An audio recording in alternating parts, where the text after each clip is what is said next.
Tak.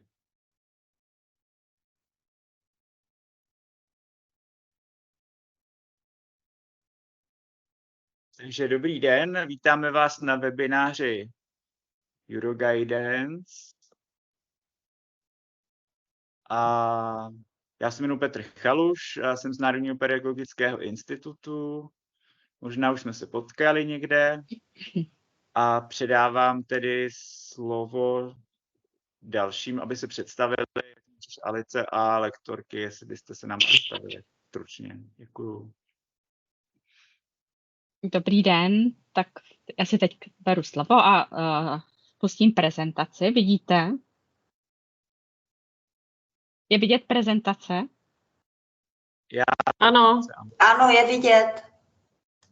Tak jo, tak já bych jenom ráda využila, teď jsem dostala krátce slovo, abych vám stručně jenom pověděla o Centru Euroguidance. Já myslím, že většina z vás, nebo určitě mnozí ho znáte, tak jenom stručně, že cíl sítě Euroguidance, totiž jde o evropskou síť, že v každé evropské zemi je minimálně jedno centrum Euroguidance, je podporovat vzájemné učení v oblasti kariérového vzdělávání a přinášet vlastně inspiraci, přinášet příklady dobré praxe z evropských zemí do České republiky, ale nejenom, ale i z České republiky do jiných evropských zemí, takže jde o takovou vzájemnou výměnu. To, proč vlastně děláme také tyto webináře, je, protože naší prioritou pro rok 2024 je připravit metodickou podporu učitelů a kariérových poradců v souvislosti s revizí rámcového vzdělávacího programu.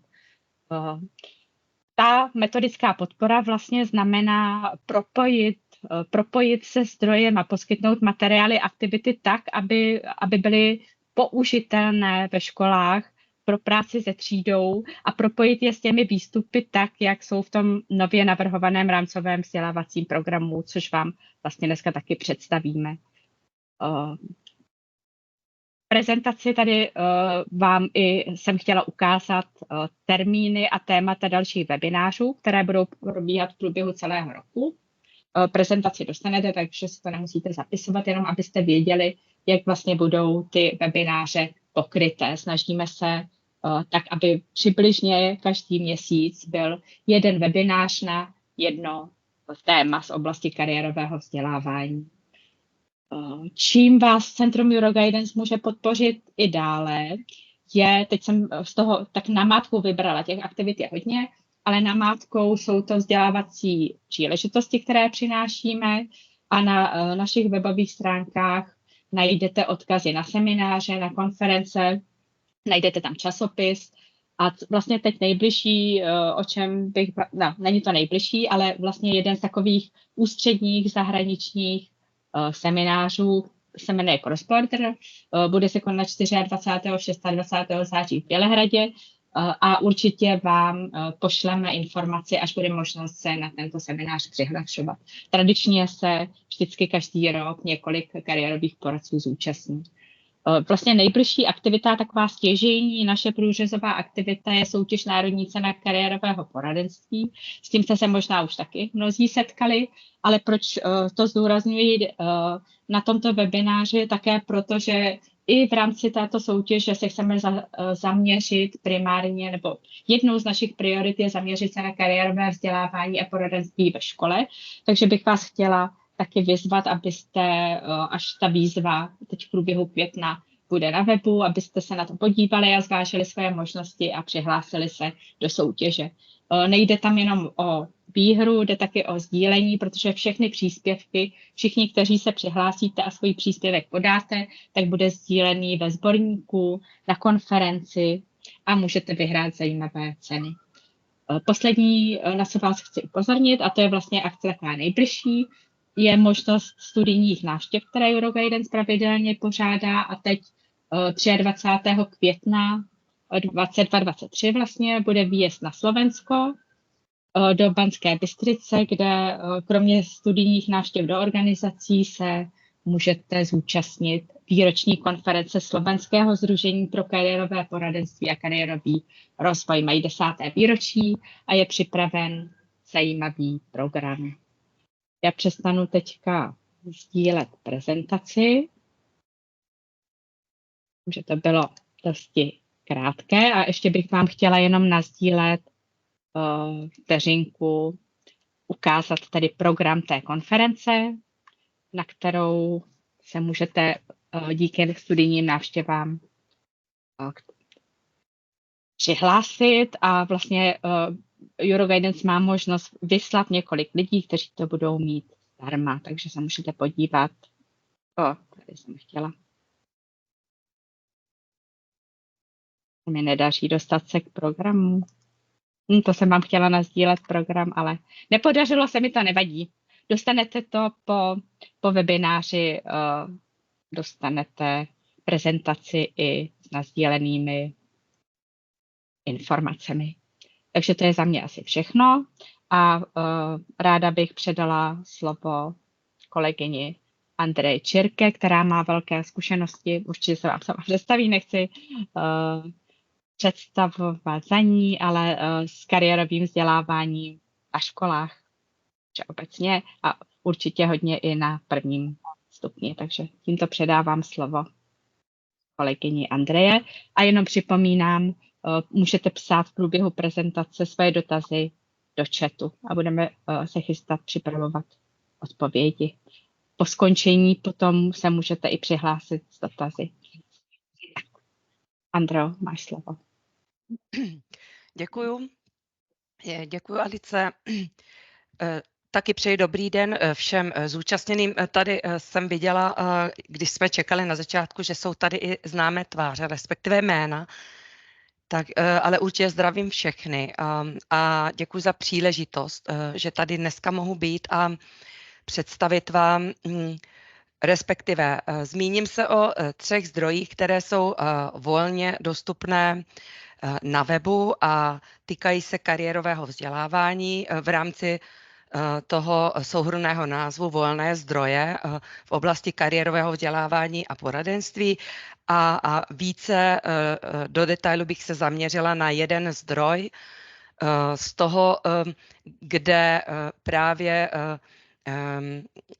v rámci toho projektu, ve kterém ten zdroj vznikl, tak jsme rozvíjeli ve spolupráci s vybranými školami kariérové vzdělávání ve výuce, potažmo i ŠVP.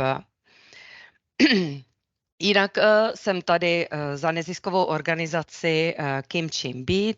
Ta byla kdysi založena s cílem propojovat žáky individuálně i skupinu žáků s takzvanými, my jsme je nazvali profíky ze světa práce. To byl ten původní záměr, protože jsme viděli, vycházeli z těch našich zkušeností, že i když žáci znají sami sebe, znají směr, kterým by se rádi vydali, ale velmi často mají zkreslené představy o tom, jaké jsou příležitosti v tom velkém světě práce a potřebují nějakou navigaci. To byl ten prvotní cíl, ta vize a v současné době už jsme si rozšířili vlastně ten cíl a právě jsme reagovali na krajské akční plány, které mezi tím se objevily a jejich implementace, kde jednou z priorit právě byla podpora kariérového poradenství a vzdělávání na školách a začali jsme hodně spolupracovat se školami a rozvíjet kariérové vzdělávání ve výuce. Tak a já hned jdu nasdílet obrazovku. Já poprosím, abyste se mi ozvali, pokud nevidíte nic, protože já už tu obrazovku sdílím. Vidíme kurz. Vidíte, tak to je první volný zdroj, který je na webu a který se týká kariérového vzdělávání. Z těch 3, které vám dneska chci prezentovat, tento zdroj je nejstarší. Je to e-learning pro kariérové poradce a učitele, respektive pro jakéhokoliv zájemce o tuto oblast. Jelikož ten e-learning vznikl v rámci Erasmového projektu, tak je volně k dispozici na webu careerguidancecourse.eu. Jelikož já žádnou prezentaci dneska nemám, tak vás poprosím, buď si budete psát ty odkazy, o kterých se budu zmiňovat, anebo je můžu poslat organizátorům a oni vám to mohou poslat do e-mailu. Nevím, Alice, souhlasíš, že bych ti poslala ty odkazy? Dobře, ano, tak tím pádem děkuju. Nemusíte si je psát. Tady v tom e-learningu my zpracováváme, protože ten e-learning vznikl pod koordinací Českého sdružení pro kariérové poradenství a kariérový rozvoj, kterého jsme součástí tady s Alicí a s Petrem a možná jsou i mezi přítomnými členy našeho sdružení, tak proto budu mluvit v množném čísle jakože my, tak jsme zpracovali 4 témata. No a to, kvůli čemu jsme tady dneska, to je právě téma kariérového vzdělávání. Navigace světem práce jsem viděla v dalších tématech, dalších seminářů. Budete se o tom bavit. Tak se i kariérové informace, práce s kariérovými informacemi, můžete se podívat do prvního modulu. No a ten modul, který se týká tématu dnešního dne, je modul kariérové vzdělávání. Z mýho pohledu velmi hezky zpracovaný modul, který jednoduše, srozumitelně vysvětluje, co to je kariérové vzdělávání, jaký je cíl kariérového vzdělávání a jak můžete zpracovat program kariérového rozvoje kariérového vzdělávání vašich žáků, studentů v tom vzdělávacím programu, který máte, jak lze s tím pracovat, doporučuju. Ten 4. modul je hodně moderní, zpracovává mimo jiné témata Green Guidance, zeleného kariérového poradenství a trošku i pojednává o digitálních kompetencích. Tak to je o tom e-learningu.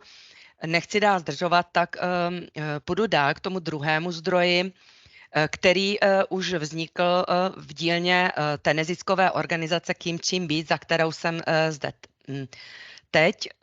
A hned na první stránce toho webu najdete taky e-learning, který je volně k dispozici a na rozdíl od toho prvního, tento e-learning je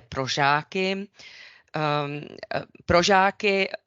My jsme mysleli na gymnazisty, respektive na žáky ve všeobecném vzdělávání, když jsme ten e-learning připravovali. Mezitím ale známe ze zpětných vazeb, že využívají ten e-learning i samotní poradci jako inspiraci, využívají některé aktivity, které jsou v tom e-learningu v rámci výuky. Takže doporučuji, pokud hledáte inspiraci, můžete se kouknout na ten e-learning, absolvovat ho a pak se sami rozhodnout, jestli byste ho chtěli někde v rámci svého výuky využívat. To je e-learning. A zdroje, o kterých bych ráda mluvila šířeji, tak ty zdroje naleznete zde v meníčku, jsou projekty. A tady jsou ty 3 zdroje. Jsou to 3 e-brožury nebo e-knihy, e-metodiky, ale s tím bych teda byla opatrná. Nejsou to metodiky možná v pravém slova smyslu, jak vy je znáte. Jsou to knížečky, které vznikly také v rámci Erasmového projektu. Jedná se o partnerství v malém rozsahu. V tom projektu byla kromě této neziskové organizace Kým čím být právě to zmiňované Slovenské sdružení pro kariérové poradenstvo a rozvoj kariéry.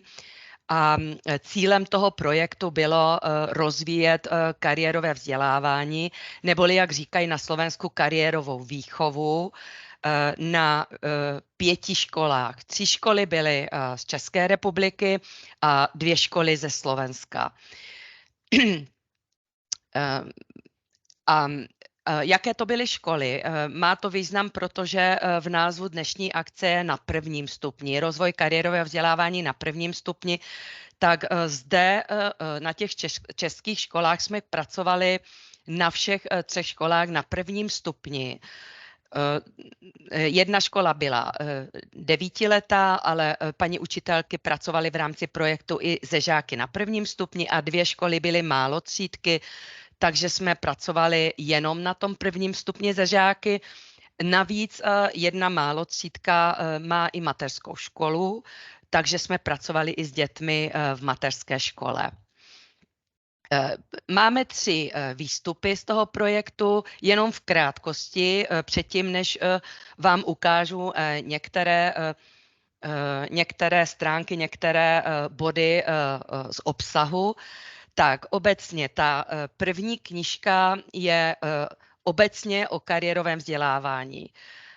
To znamená, je to vlastně takové jako komplexní příručka o tom, co to je kariérové vzdělávání, jaké jsou jeho cíle, jak se dá rozvíjet na kterékoliv škole, jaké jsou kritéria kvality dobrého kvalitního kariérového vzdělávání v zahraničí, respektive ve Velké Británii. Představujeme tam kritéria Gatsbyho.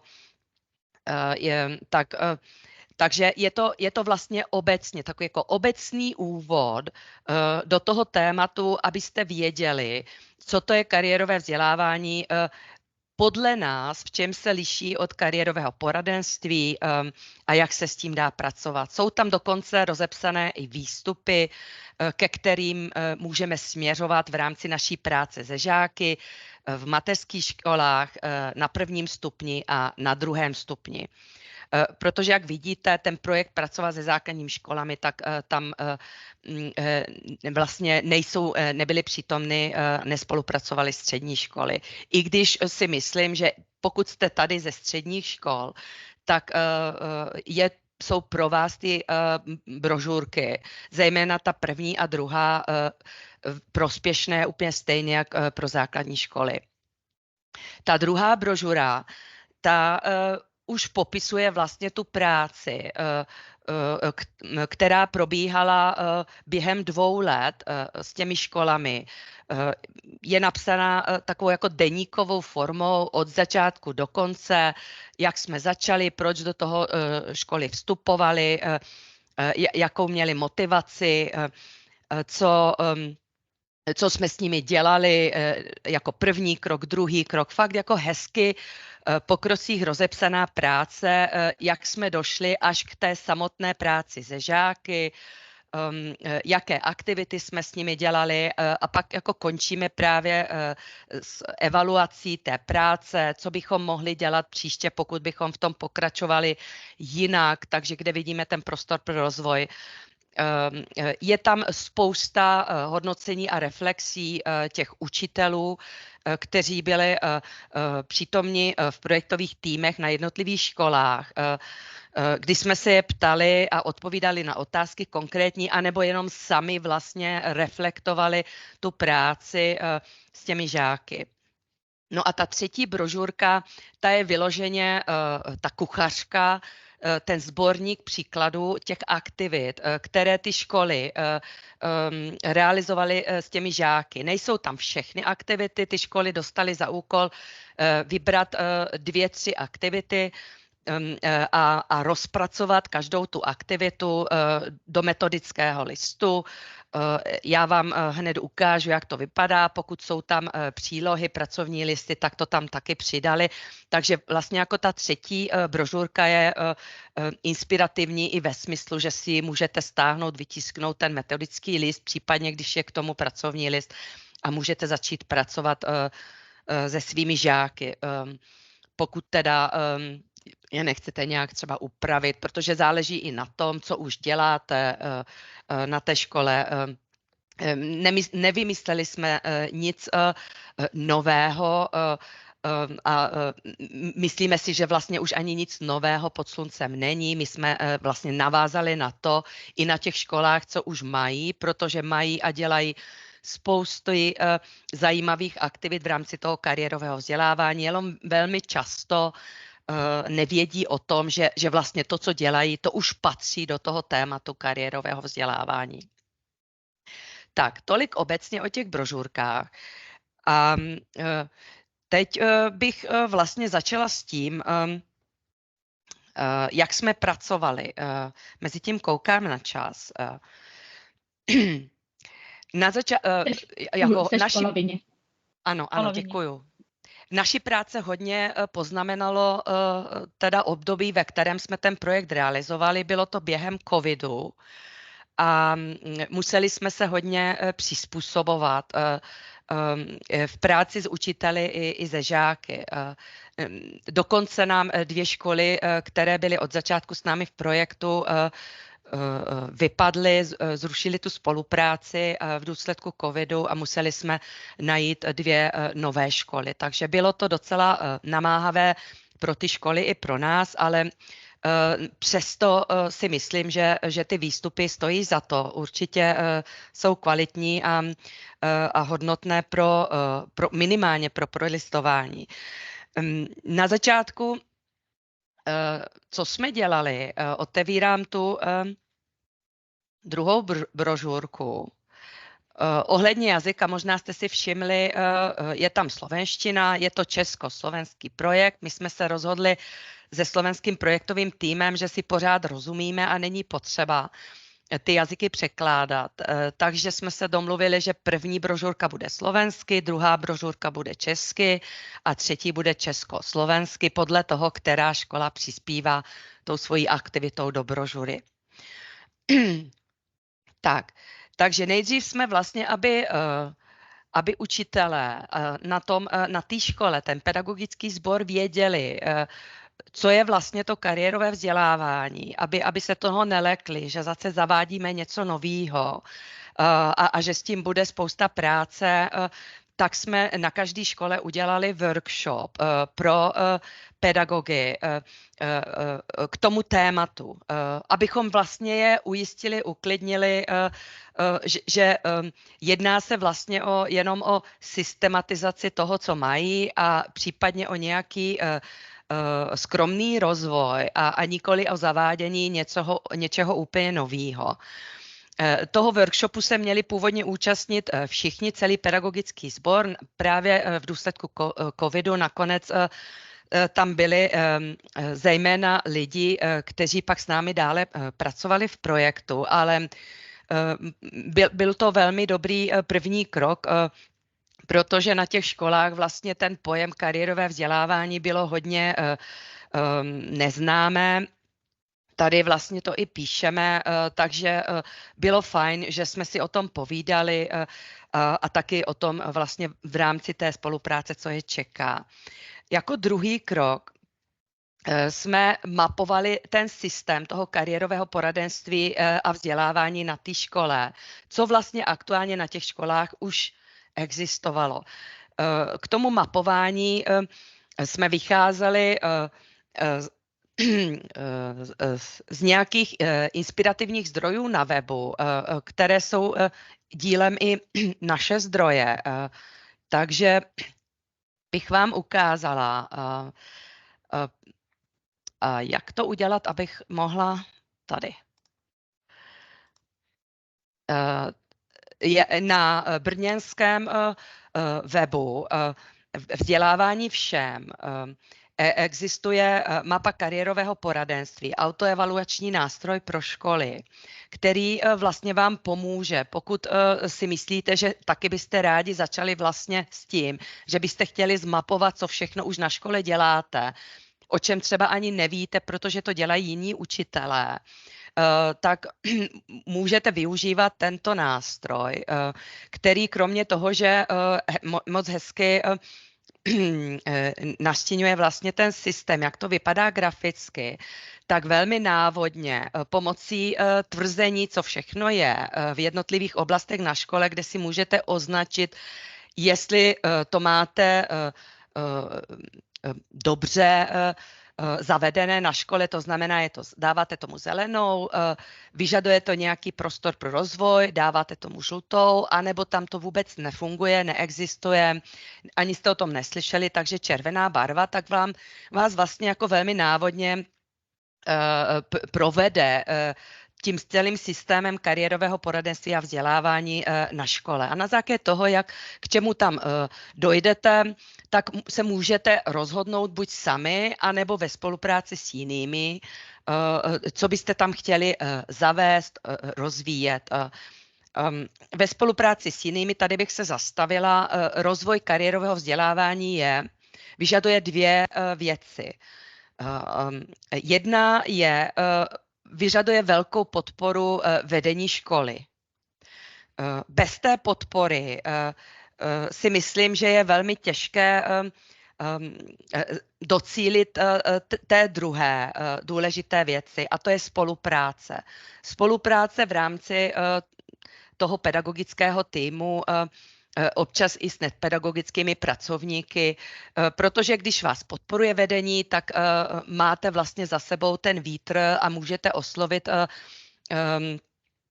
oslovit své kolegy, kolegyně. Když to není ta podpora, tak můžete spoléhat jenom na ty vztahy s těmi učiteli, s nimiž už máte rozvinutou nějakou spolupráci, takže hodně doporučuju taky ze začátku vlastně zmapovat, jestli tam ta podpora je a pokud ano, v jaké míře, abyste věděli, jak smělí můžete být, jak velké, respektive malé skromné plány si můžete udělat. A druhý zdroj není tak návodný, proto mapování toho systému je více reflektivní. Najdete ho buď na webu Impuls pro kariéru Jihočeského kraje, tady rámec pro nastavení systému kariérového poradenství, kde najdete podobný obrázek toho systému a potom vlastně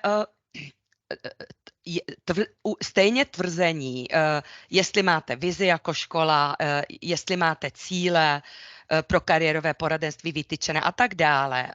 Takže je tam nějaký obecný úvod vždycky a pak jsou tam otázky, které vás vedou k tomu, abyste se zamysleli nad tím, jak to vlastně máte na škole, jak to vidíte vy sami, jak to vidí vedení, ale dojdete k tomu samému výsledku. A to je pro základní školy tenhle zdroj a pro střední školy je na webu Vzdělávacího institutu Středočeského kraje. Tady v těch metodických materiálech. Ty dva zdroje se moc neliší. Ty byly připravené ty zdroje nebo vznikly v rámci stávajícího RVP, takže víme, že vlastně to hlavní, v čem se liší, že Člověk a svět práce je na základních školách vzdělávací oblastí a na středních školách je průřezovým tématem, ale jinak je to hodně podobný. Takže tady někde musím najít možná rámec, systém. Jo, tady to je. Existuje i v novější grafické podobě, já to teď nebudu hledat, protože nás tlačí čas, ale já vám pošlu do odkazu pomocí Alice ten graficky už lépe zpracovaný rámec. Ale ten obsah bude úplně stejný, budete tam mít otázky a můžete se zamyslet nad tím, co máte vlastně teď aktuálně na škole. Tak to bylo vlastně něco, co jsme dělali i s těmi školami v rámci toho mapování.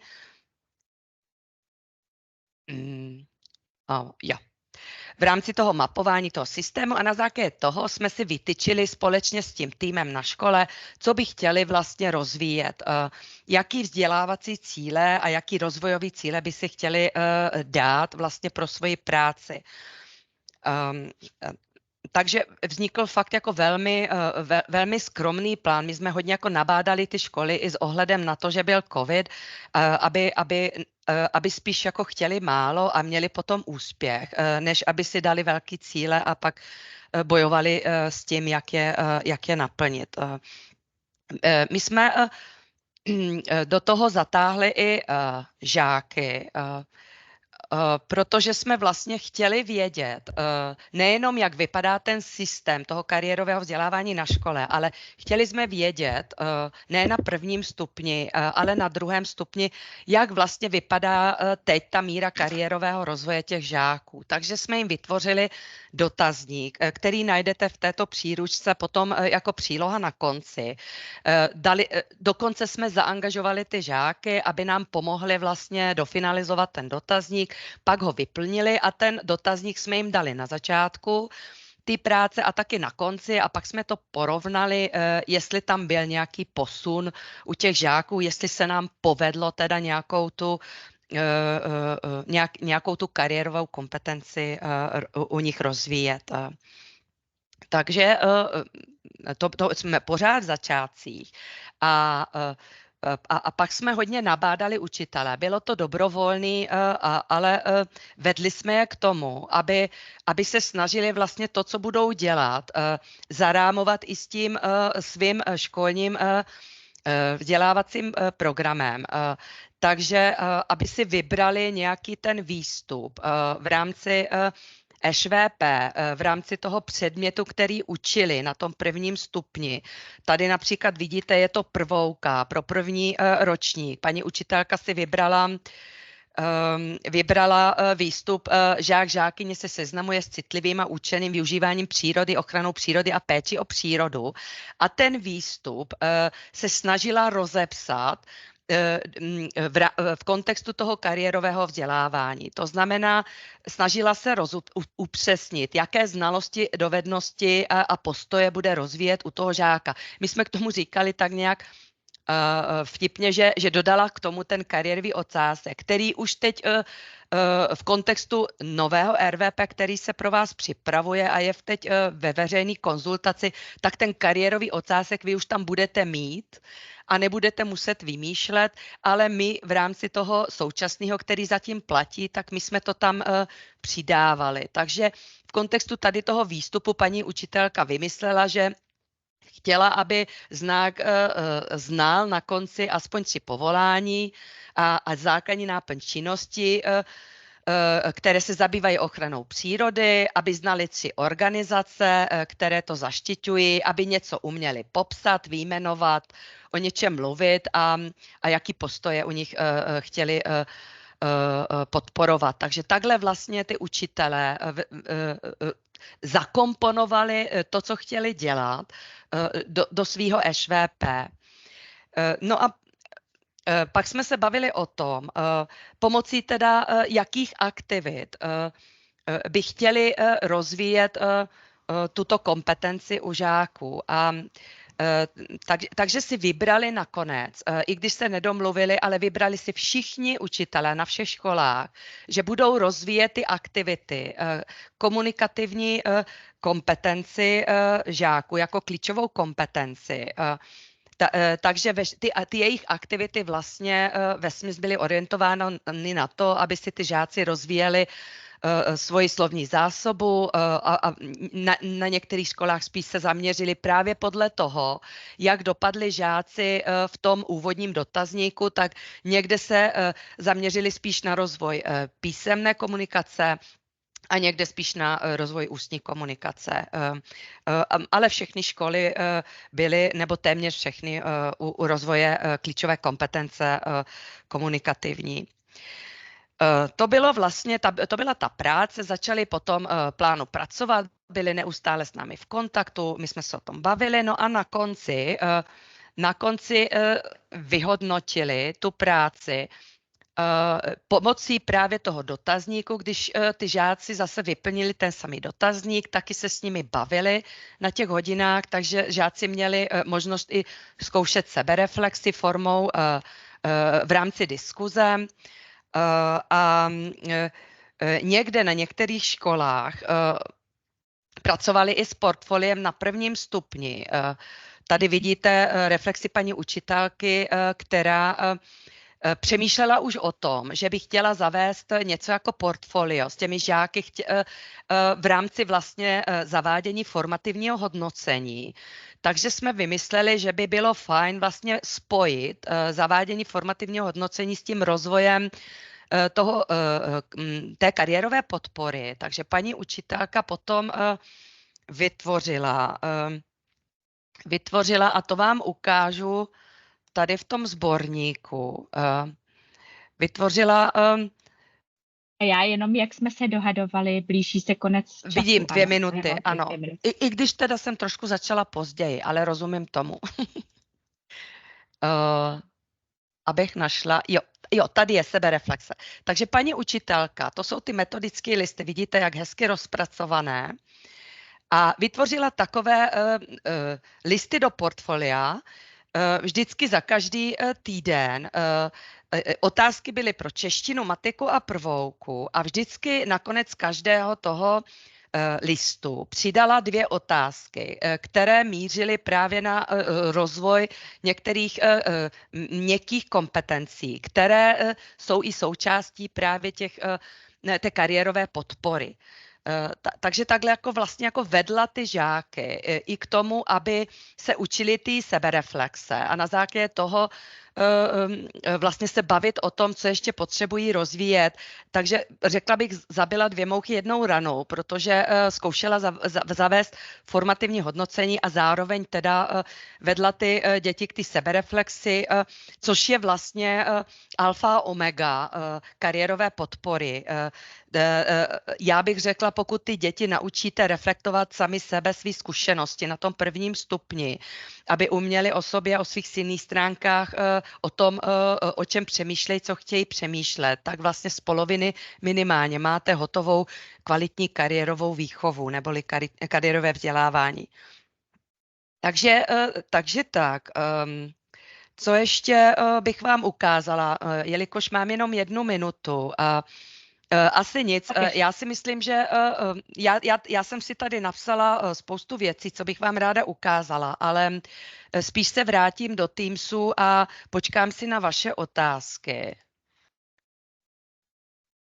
Ano, tak jenom, že během do chatu nepřišel žádný, takže teď, jestli chcete někdo hned, a nebo si, už vás ještě bude napadat v průběhu další prezentací, tak určitě ke konci necháváme ještě prostor pro otázky, diskuzi a určitě dostanete.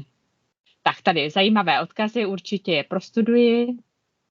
Pošleme je do mailu. Chatu, ano, a určitě budou i další příležitosti, jak jsem ukazovala těch webinářů, plánujeme více k dalším výstupům, takže doufáme, že se nám to časem propojí, ty zdroje, že dostanete a že plánujeme i z těch webinářů potom nějak zpracovat nějakou přehlednou příručku, kde vlastně všechno zpátky budete mít. Takže jestli se teď nikdo nehlásí tady přímo dotazem, tak určitě ten čas, jak říkáme, Andreo, dostaneš na konci, že jako tam bude prostor pro diskuzi a poprosím teď další lektorku Petru Benešovou, jestli se nám představila a dostává tedy svou půlhodinku na příspěvek. Předávám vám slovo. Děkuji, já bych teda na úvod se chtěla představit, ale především bych taky chtěla poděkovat za tu možnost prezentovat naše výsledky naší práce dlouhodobé tady pro vás, pro pedagogy, protože jsme se tomu věnovali bezmála 7 let a myslím si, že teď už máme za sebou spoustu příkladů dobré praxe, které bych vám ráda představila. Já se jmenuji Petra Benešová a pracuji jako ředitelka nadačního fondu Řemeslo pomáhá. Mimo to pracuji také jako lektorka a mentorka pro Ministerstvo práce a sociálních věcí v oblasti sociálního podnikání a také lektoruji rekvalifikační kurz personalistika. Já jsem vlastně celý život se zabývala personalistikou a vzděláváním dospělých a dneska vlastně na sklonku své kariéry jsem se vrhla také na vzdělávání dětí, protože si myslím z mých poznatků v personalistice, že je to nesmírně důležité, abychom řekli nejen dětem, ale rodičům a pedagogům, jak se svět práce změnil a co je čeká venku, až vyjdou ze školy. Je tam hodně praktických věcí, které vám dneska ukážu. Připravila jsem si prezentaci, která se skládá zejména z fotografií, abyste si dokázali představit, o čem vlastně mluvím z praxe. Já to zkusím teď nasdílet.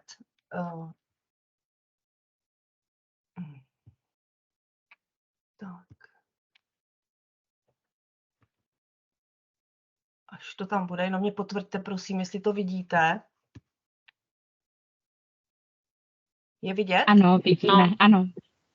Tak, my jsme jako nadační fond byli založeni v roce 2018 a to z popudu velké stavební firmy Tradix v Uherském Hradišti. Proč je to stavební firma? Protože stavařů chybí nesmírný nedostatek. Řemeslníci už v podstatě vymírají, nemá jak kdo nahrazovat. Hodně lidí chodí teď do důchodu a noví nejsou. A my jsme se rozhodli, že budeme podporovat děti a žáky už jako i středních škol, abychom je motivovali k tomu, aby se začali věnovat řemeslným profesím. Protože profese, co se týče stavebnictví, se velmi změnily. Je to velmi teďka zajímavá oblast, kde ty děti už nemusí se bát toho, co jim rodiče neustále říkají, skončíš u lopaty, jestli se budeš špatně učit. A toho jsme byli dokonce na několika akcích i svědky. A když jim řeknete, že děti nemusí jít k lopatě, ale můžou to být také architekti, projektanti, kteří chodí v montérkách, chodí s helmou na hlavě, ale musí ty stavby kontrolovat, tak potom rodiče řeknou, aha, tak to jsme nevěděli, tak jo, tak běž si Pepičku, tam dej si ty montérky a pojď si něco vyzkoušet. Je to opravdu ohromný počet lidí, rodičů, s kterými jsme měli možnost se potkávat. A vlastně my jsme začali tady s těma aktivitama veřejnýma už v roce 2016, kdy jsme začali chodit na filmový festival ve Zlíně, který je obrovský, a oni nám dali příležitost se tam prezentovat. Tím to všechno začalo. A my, když jsme vlastně díky těm prezentacím měli možnost komunikovat jak s rodiči, tak s dětmi, kteří chodili na venkovní aktivity, které jsme pro ně připravili, tak jsme si řekli, tak to nejde a musíme jít do těch škol a musíme víc pracovat už s dětmi, kteří jsou malí, kteří jsou od mateřských školek až po první stupeň, druhý stupeň a potažmo na středoškoláky. No a začali jsme připravovat metodiky, jenomže potom přišel covid a my jsme v rámci covidu vlastně říkali, tak teď nemůžeme vlastně dělat nic, ale mezi tím jsme si připravili akreditované programy pro pedagogy, které nám byly teda opravdu akreditovány ministerstvem, jenomže díky covidu zase jsme přišli o 2 roky, kdy jsme mohli ty akreditace dělat a ty akreditace se dávaly na 3 roky. Tak jsme říkali nic, nebudeme z toho dělat žádnou tragédii, půjdeme do škol a začneme dělat projektové dny. Připravili jsme si svoje pomůcky, využíváme spoustu materiálů, které se vlastně pohybují, které jsou vlastně součástí stavebnictví, což mám velkou výhodu jako metodik tady těch programů, protože cokoliv potřebuju, tak mám za sebou zázemí lidí, kteří jsou ochotní mi s tím pomoct, vyrobit mi spoustu pomůcek a vlastně nemám nouzi o materiál. Vím, že možná teď si budete říkat, pro mě je to jednoduché, pro vás ve školách by to bylo složitější, ale já vám ukážu, jak jsme vlastně postupně pracovali. Tady vidíte vlastně už první naše fotografie, kdy máme děti, které jsou předškolního věku a už tady s náma betonují a pracují vlastně s odborníky, kteří stojí za nimi a vedou je k té práci. A my jsme si říkali, to jsou přesně ty děti, které chtějí, mají zájem, chtějí všechno zkoušet. Tak půjdeme od těch mateřských škol. A tady toto je důkaz toho, že tyto děti, které jsou tady, tak jsou v roce 17-18 a do dnešního dne vlastně tyto děti vídáme na všech našich akcích spolu s jejich rodiči. Takže víme, že si je už nějak vedeme a nějakým způsobem je ovlivňujeme, jak teda ty děti, tak rodiče. Pardon, my jenom vidíme úvodní slide zatím. Aha, a já tady nám to. Aha. Tak to je nějaká zrada. Když teď vidíte? Teď. Ano, takže budete vidět asi ty boční lišty, já to teda tak mám tady.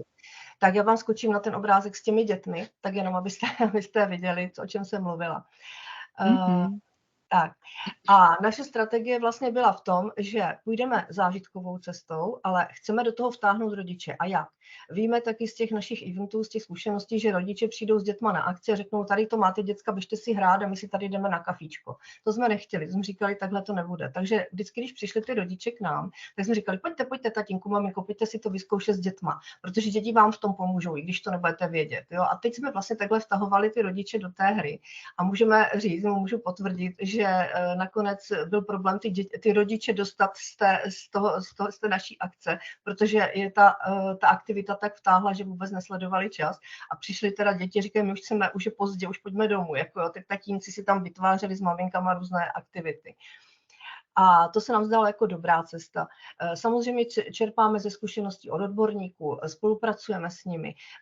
Máme vlastně v rámci toho stavebnictví tak je spousta velkých firm, nadnárodních korporací, které mají za úkol v rámci CSR plnit nějaké prvky vzdělávání a vlastně motivace žáků nebo dětí a k jejich oborům. A oni nám říkali, my to neumíme, my vás podpoříme, ale v podstatě ty aktivity s těma dětma dělejte vy. My přijedeme osobně a budeme tam a budeme dělat to, co po nás budete chtít. Vymyslíme aktivity, ale potřebujeme, aby to někdo celé zorganizoval. No a na to konto vlastně vznikl ten nadační fond, aby jsme měli nějakou instituci, která to bude zaštiťovat. Zajímáme se samozřejmě o tom, co se děje na trhu práce a neustále se všichni vzděláváme. Inovujeme ty programy, protože nechceme chodit do škol pořád s jedním a tím, protože i když ty děti rostou, tak stejně už by to nebavilo ani nás, ani ty pedagogy, ale pořád je něco nového a pořád máme co ukazovat. Takže každý ten náš program, každý rok je inovovaný a vlastně vnášíme tam nové prvky.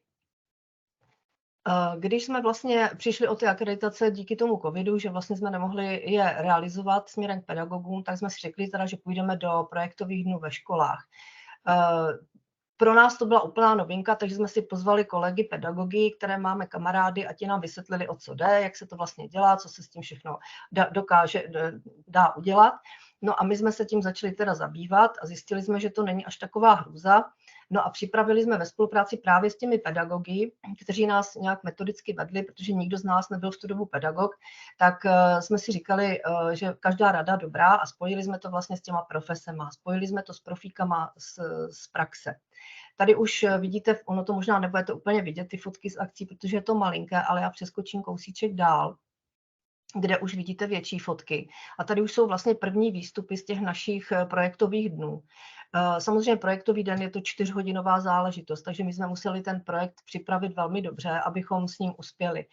K tomu, abychom měli nějaký výstup pro ty děti i pro ty pedagogy, tak jsme připravili, my tomu říkáme stavební deník, ale je to v podstatě takový pracovní sešit, který s náma připravilo Slovácké muzeum v Uherském Hradišti a pomohli nám vlastně sestavit od historie až po současnost, jak vlastně se stavělo, jak se žilo, jaké materiály se používaly. A to všechno mají děti k dispozici tady v tom stavebním deníku. My tomu říkáme teorie a s těmi dětmi vždycky na začátku toho projektového dne probereme teoretické části, i když je to hodně jako o praktických věcech, kdy dostávají do ruky stavební materiál, povídáme si.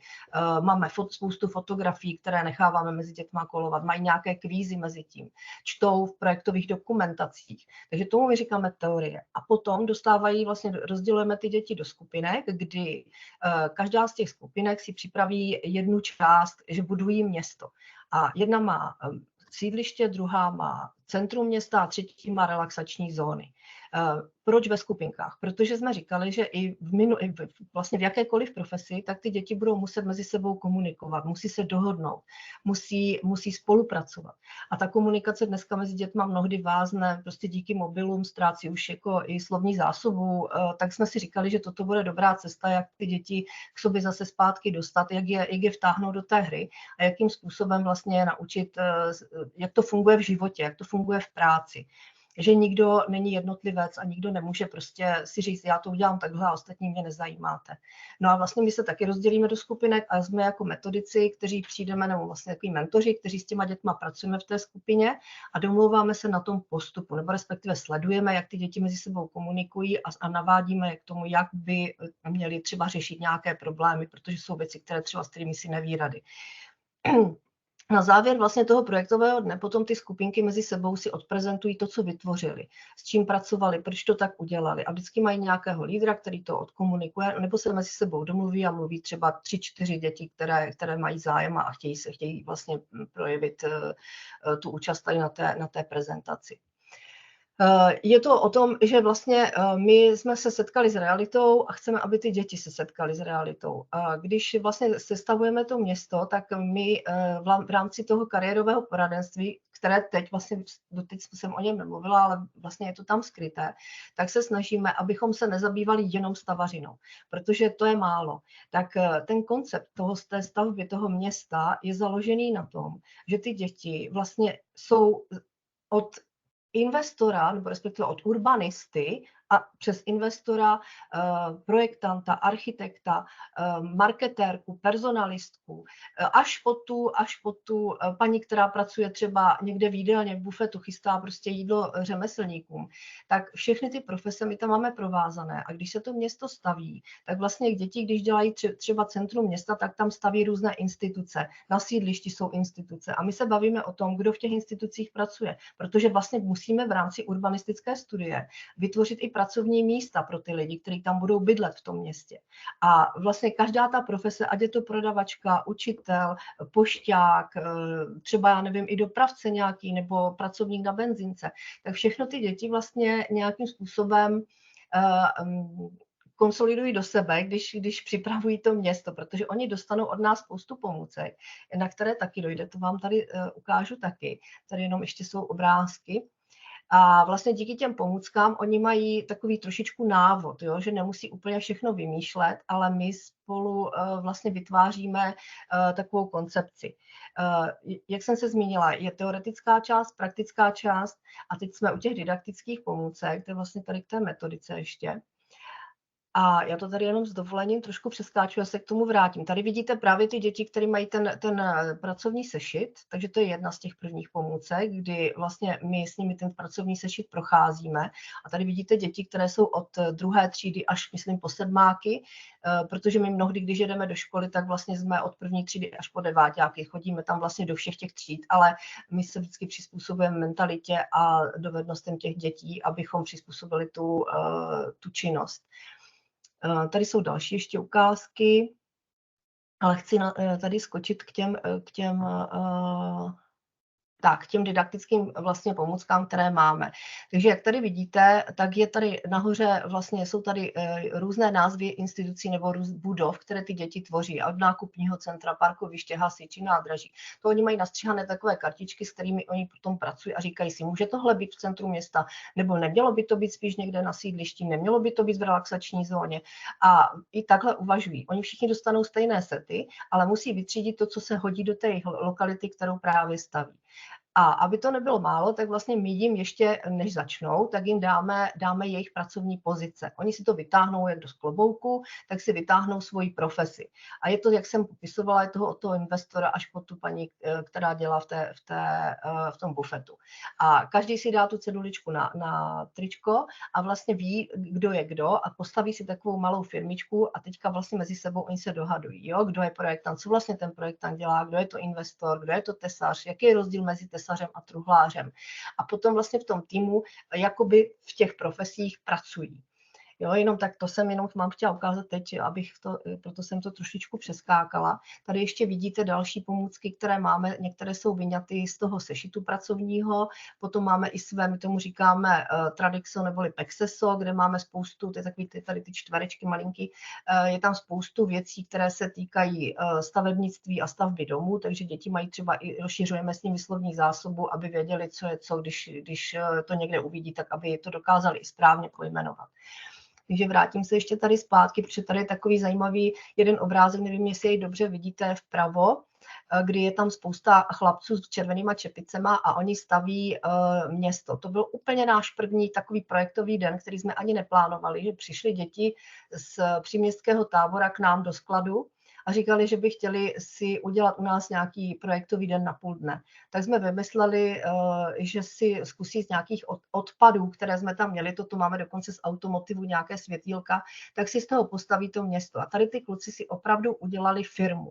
Měli svého parťáka, měli svého investora, architekta a museli s nimi nějakým způsobem komunikovat. Takže architekt nakreslil na velký sádrokarton, jak by chtěl, aby vypadalo jeho město. Přišel investor, řekl, na to nemáme nebo máme, potom přišel ten parťák a řídil partu těch kluků.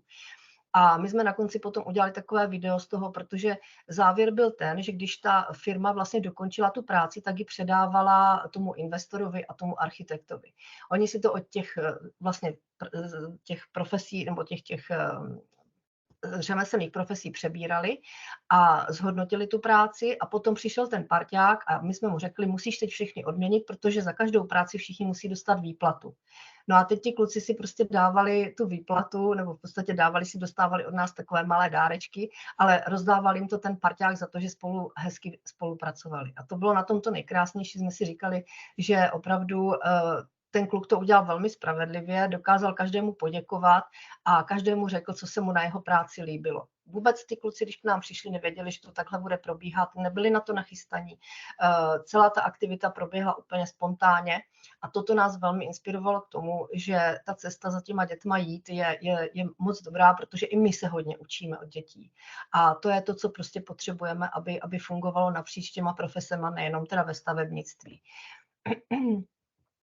A my, abychom toho neměli málo, tak vlastně díky tomu, že jsme si vyhodnotili všechny ty naše aktivity, tak jsme šli hodně i do těch měst, kde máme naše pobočky a začali jsme tam spolupracovat s neziskovými organizacemi a dělali jsme jim doprovodné programy.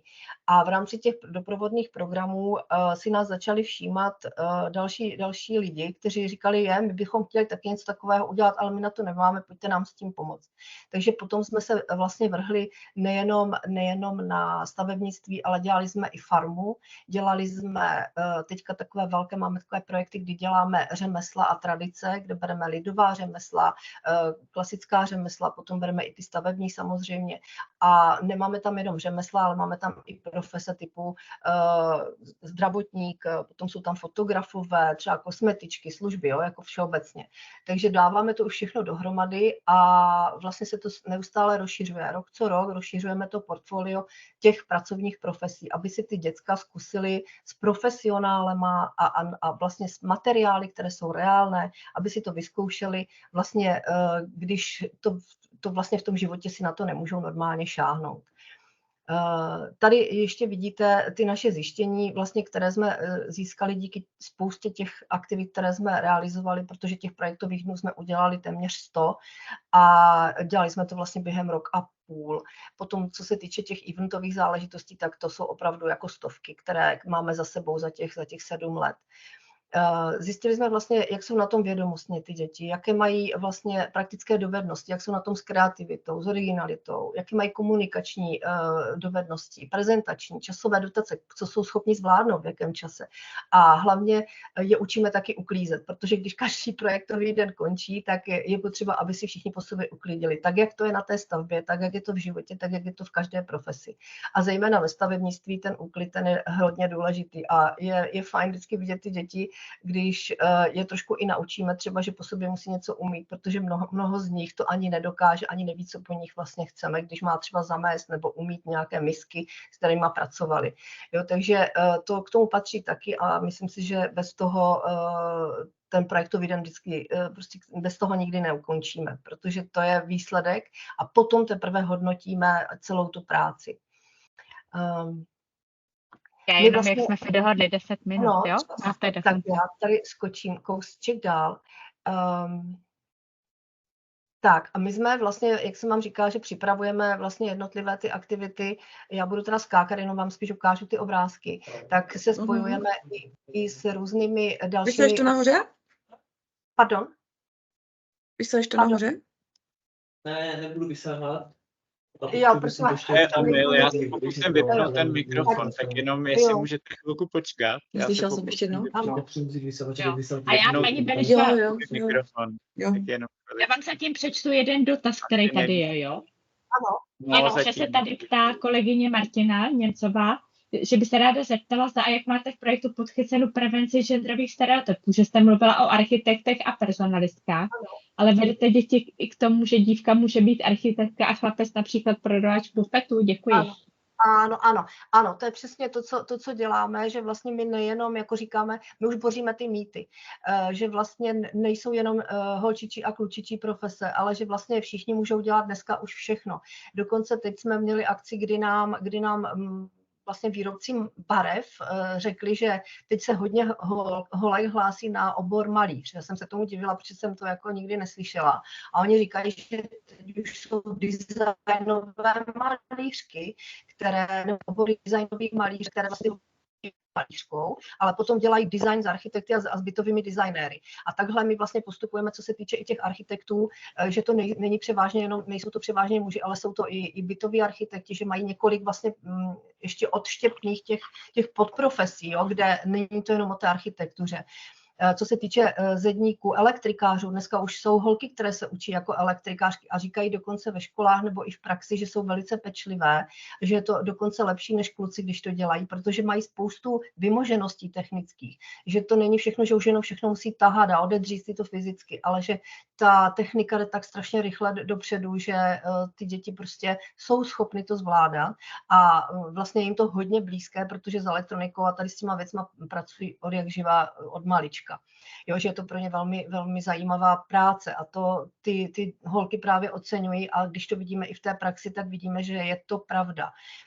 Tady jenom vidíte obrázky, co třeba jsme dělali, máme dokonce pro nás připravil člověk, který vydal jazykové mapy, tak pro nás připravil speciální jazykové mapy, abychom mohli ještě procvičovat třeba angličtinu.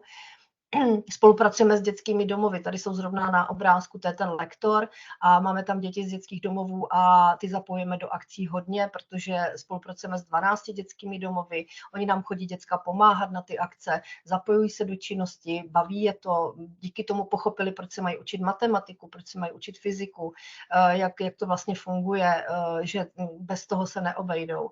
Dělali jsme spoustu takových hezkých věcí, kdy jsme propojili i firmy různé, děcka jsme vzdělávali o tom, jak se stát třeba, nevím, cestovatelem, že napřed musím jít do školy, potom se musím naučit něco o sobě, když budu cestovat, kdybych se zranil, tak co budu dělat. Měli takovou krásnou stezku a končilo to vlastně výstavou Hanzelky a Zigmunda. To bylo v rámci filmového festivalu a tam naši aktivitu vidělo 120 000 lidí, protože měli počítadlo zrovna v místě, kde my jsme měli tady ty akce. Ta akce trvala 9 dnů, my jsme za těch 9 dnů postavili dům a děti si vlastně měli možnost vyzkoušet, jak to v životě jde, jak se cestuje, proč se cestuje různými dopravními prostředky a podobně. Nebudu tady už teď to rozbírat, protože už čas běží. A hlavně je to motivace příkladem, kdy všichni dospěláci z té firmy, kde pracují, tak se dají do té činnosti, jdou na ty akce, pomáhají nám, jsou s těma dětma a je to o to zajímavější, že vlastně potom jsou i oni motivovaní a to zase z mé pozice personalisty já hodně oceňuji. Spolupracujeme taky mezigeneračně, kdy chodíme do domovů pro seniory a tam čerpáme spoustu inspirací od starých lidí, kteří prošli nějakým kariérovým vývojem a co všechno oni vlastně zažívali a to přenášíme potom na ty děti, že vlastně i ty jejich dědečkové něco zažívali, nějak se něčemu vyučili, potom cestovali, potom měli třeba i spoustu zlepšováků, co tady ty staří lidi nám povykládali, že tady máte babičky, které třeba si skládají s truhlářem a poličky, to celý život nemohli dělat. Najednou prostě jsou v domově pro seniory a můžou to dělat. A já vždycky říkám, není důležité, je velmi důležité se učit a rozhodnout se, co budu studovat, ale to, co vystuduju, není to, co můžu dělat celý život, já můžu dělat cokoliv. Když budu se dívat kolem sebe, když budu studovat neustále co je potřeba, když se budu vzdělávat, tak můžu být čímkoliv, čím chci. A dneska už se to i potvrzuje na trhu práce, že vlastně spousta 40tníků, 45tníků, kteří dělají v korporacích, tak jsou vyhořelí a vlastně už jsou dneska instituce, které dělají rekvalifikační kurzy pro tady tyto manažery, kteří se teďka učí na řemeslníky, protože říkají, my jsme byli manažeři, za námi byla horda papíru a mailů. A dneska, když já si vyrobím tady něco ze dřeva nebo z kovu, tak je to vidět, i ten výrobek, držím ho v ruce. Není to ostuda být řemeslníkem a je to právě to, co nikdo vám už nevezme, tak jak jízdu na kole. Když se něco naučíte, tak to zůstává. A pak klidně může být i architekt, může to být i projektant. Máme i kluky, kteří začali jako řemeslníci a dneska už jsou opravdu třeba majitelé firmy. Jo? A to zase je další aspekt toho, co můžou ty lidi dělat. A tady já právě jsem hrdá na to, že můžu pracovat na Slovácku, protože tady ty firmy opravdu jsou hodně rodinné a když se ty rodiny dají dohromady, tak potom jsou nádherné z toho výstupy. A tady vidíte hned několik akcí, které jsme dělali pro děti a všude, kde jsou ti dospěláci, tak to jsou rodinné týmy, které jsou fyzicky na těch akcích. Jsou to majitelé firem, kteří tam jsou a jsou tam se svýma rodinama, se svýma dětma a dělají tam personál, který vlastně obsluhuje ty příchozí rodiče s dětma. Jo, takže toto je jenom taková ta naše činnost, kterou děláme a co se týče toho kariérového poradenství, že se snažíme tou opravdu zábavnou a edukativní formou přenášet na lidi, tak aby ani nevěděli, že vlastně jim nějak říkáme, že ty děti by měly třeba se učit něčím, ale podprahově jim dáváme možnost vyzkoušet si spoustu věcí a potom se teprve rozhodnout. Spolupracujeme se středníma školama, který vlastně potom kam ty děti chodí, takže ty školy jezdí s náma, berou sebou své učně, své mistry odborného výcviku a všichni se zapojují do těch aktivit fyzických. Tak to jenom teda za mě. Mám ještě čas, nebo já jsem to teďka tak nějak trošku... Dáme možná chviličku, jestli by se chtěl někdo hned na něco zeptat, jinak už se blížíme ke konci vašeho příspěvku, ale zase stejně jako u Andrej, určitě ještě bude čas na diskuzi. Tak jestli se ptám, jestli ano, někdo zvednul ruku nebo ne. Lenka Hocková, ne, to se nám připojila. Tu nic nevidím. Já se zkusím teda k vám vrátit taky. A dobře, děkuju. Ještě poslední větu na závěr, že ty věci, které děláme vlastně v těch školách, tak používáme hodně materiál, který ty děti jsou schopné si nazbírat i sami.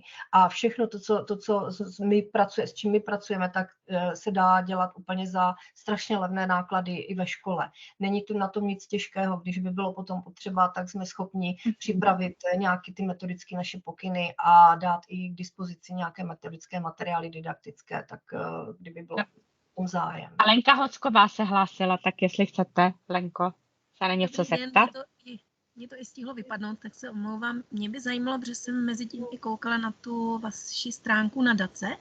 Je třeba možné ten projektový den pro naši školu objednat, protože se mi to tam úplně nepodařilo doklikat? Já to řeknu asi tak. My, když jsme s tím začali, tak o nás vyšel úplně mikročláneček a ještě to bylo v době jarních prázdnin a nám se na základě toho během asi jednoho dne přihlásilo 30 škol z celé České republiky.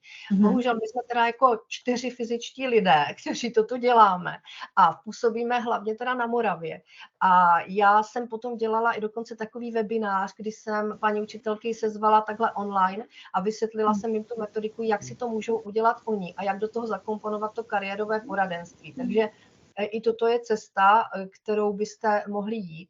Jinak ještě jsem to nezmínila, my jsme vlastně všechno řešili i se školama, takže se to hradilo ze šablon.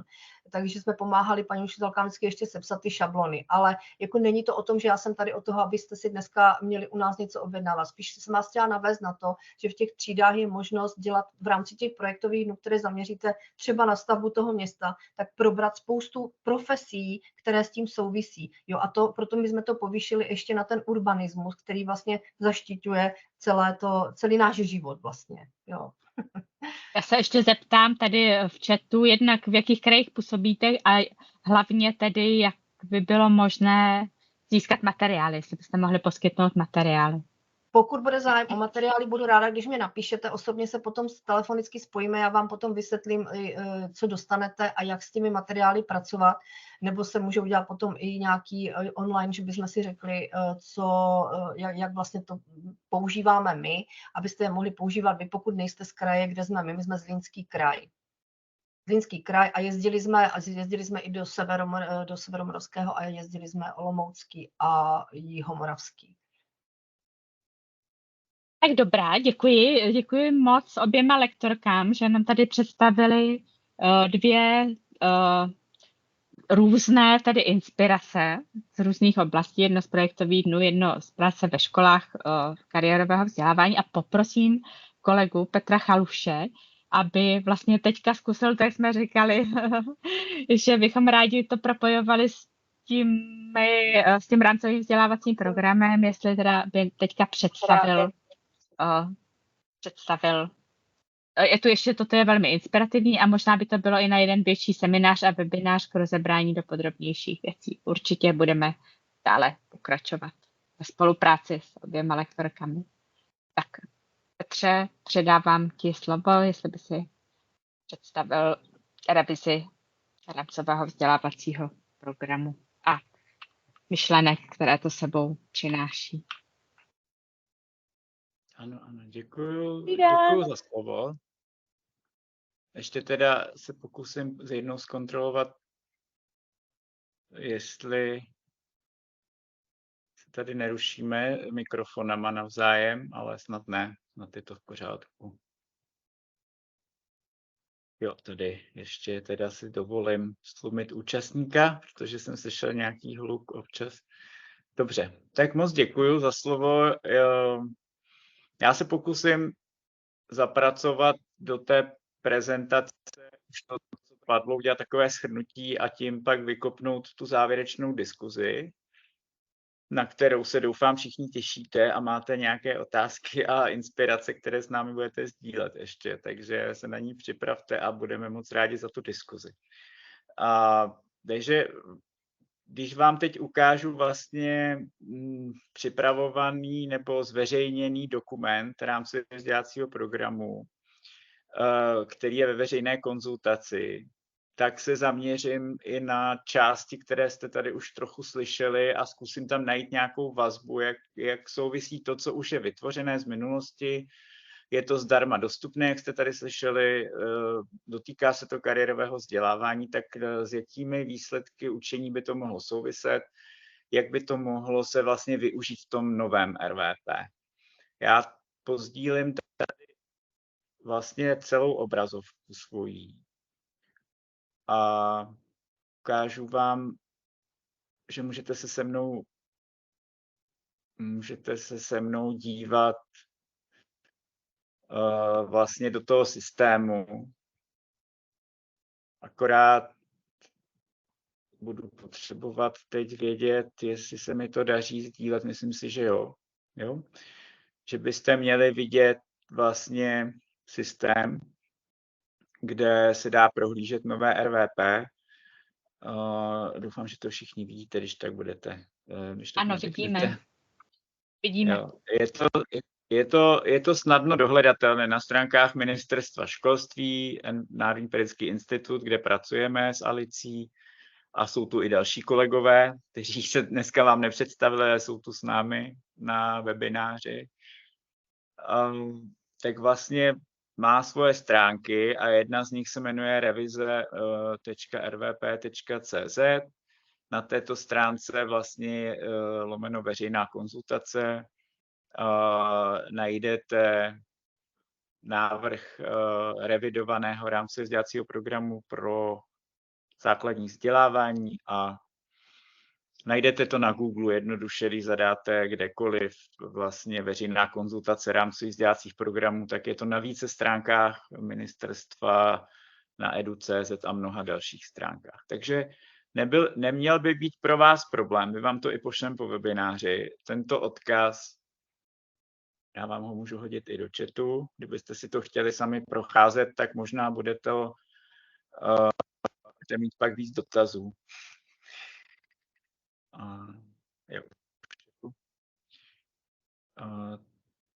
Takže tento odkaz vlastně slouží k té konzultaci. To není téma dnešního webináře. Dnešní téma je, že si otevřeme vlastně tady, chceme si prostudovat ten návrh, jak tam vypadá kariérové vzdělávání. Rámcové vzdělávací programy, tedy se zaměřujeme dneska na první stupeň, takže si tady otevřeme základní vzdělávání a brzo se dostaneme k tomu návrhu. Vidíme, že RVP se skládá z 5 takových velkých domén, má nějaké obecné části, pak se vyjadřuje ke gramotnostem, klíčovým kompetencím, průřezovým tématům a vzdělávacím oblastem, které ale nejlépe znáte. Tady vidíte jejich názvy, od jazyků přes matematiku, přírodu, kulturu. Velmi známé oblasti základního vzdělávání v České republice a máme tu i oblast svět práce.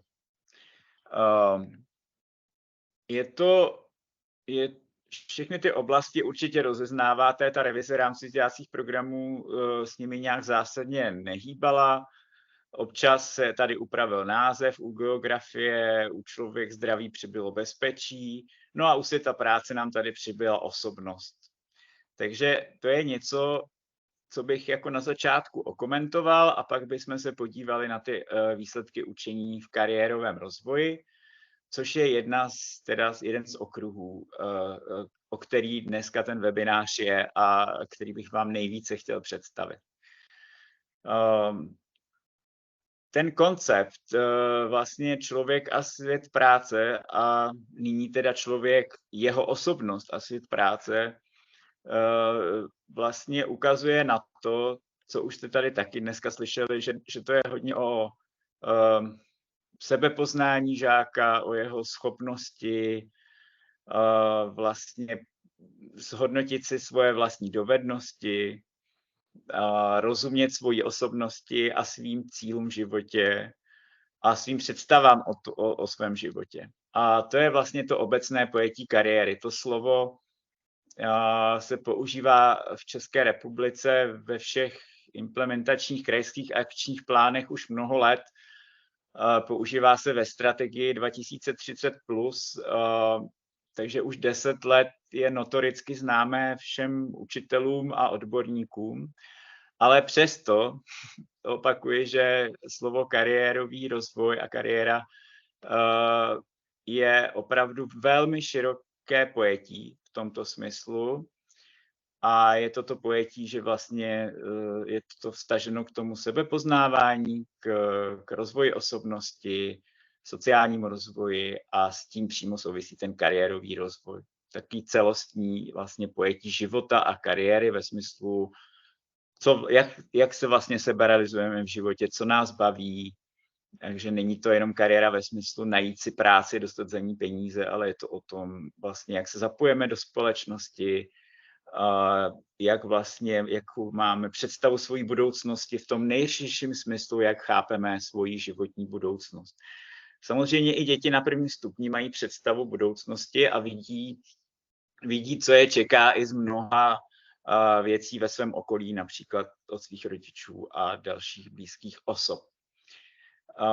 Ten svět práce, jak ho znáte v současném RVP, tak obsahuje výstupy očekávané, které směřují k poznávání profesí. Už i předškolní vzdělávání rozeznává samozřejmě, jak se tady už i slyšeli, v předškolním vzdělávání se děti setkávají s tím, že okolo lidé pracují, mají různé profese a vlastně je to taková hravá forma, co to vlastně znamená, že mi rodiče zmizí do práce, proč tam mizí, takže vlastně i děti v mladším věku a i na prvním stupni mají svůj pojem o tom, co znamená, že dospělí vlastně jsou někde v práci, co znamená, že kolem nich jsou nějaká povolání, se kterými se setkávají, přirozeně se o nich baví.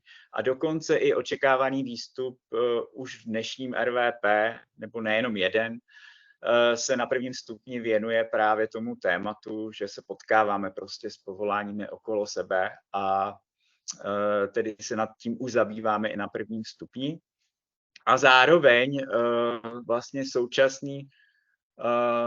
současný první stupeň obsahuje klíčové kompetence, průřezová témata, jako je osobnostní a sociální výchova a další komponenty, kde vlastně se děti zabývají rozvojem sami sebe. Jo? To znamená, že si nějak reflektují, co mi jde, jak tady i padlo, jaké mám silné stránky, co mě baví, proč mě to baví, co se mi líbí na tom, co dělají třeba moji spolužáci za aktivity, co z toho bych si chtěl taky vyzkoušet.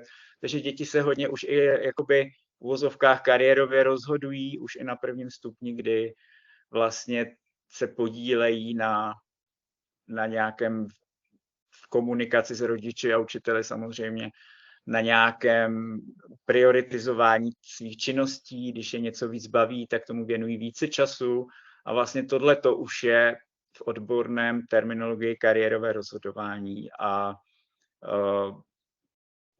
nějaké základy dovedností řízení vlastní kariéry. Což tady i vidíte v tom popisu té vzdělávací oblasti, jak je pojatá teď, takže vlastně zahrnuje ten osobnostní, sociální rozvoj a kariérový rozvoj. A zároveň, jak jste dneska slyšeli v té krásné prezentaci přede mnou, velmi blízko té vzdělávací oblasti je stále právě poznávání praktických činností, řemesel, vlastně zkoušení si něco vyrobit rukama, Spousta aktivit, které známe ze základního ze základního vzdělávání dosud, tak dále tady vidíte potom v polytechnické výchově a praktických činnostech.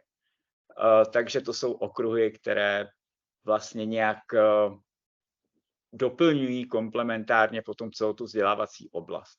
Ale my se dneska zaměříme, teda tady si kliknu na osobnostní a sociální výchovu, což je název jednoho z těch dvou oborů navrženými pod tou vzdělávací oblastí člověk, jeho osobnost, svět práce.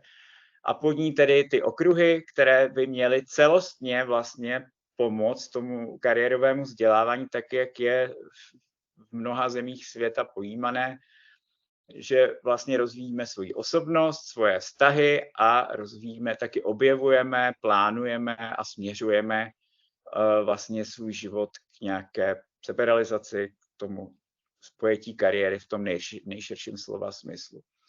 Vidíte, že tady je prostě klíčová právě práce s portfoliem, což už jste dneska taky slyšeli.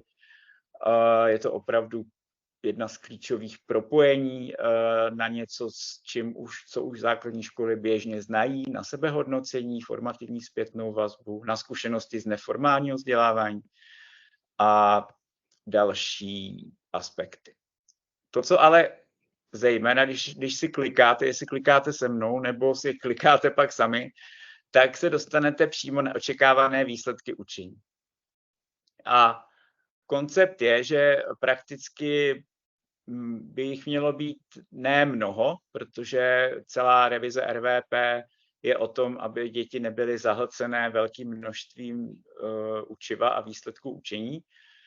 A zároveň by ty výsledky učení ale měly odpovídat tomu, jaký je budoucnost světa práce, jaký je očekávaný vývoj společnosti.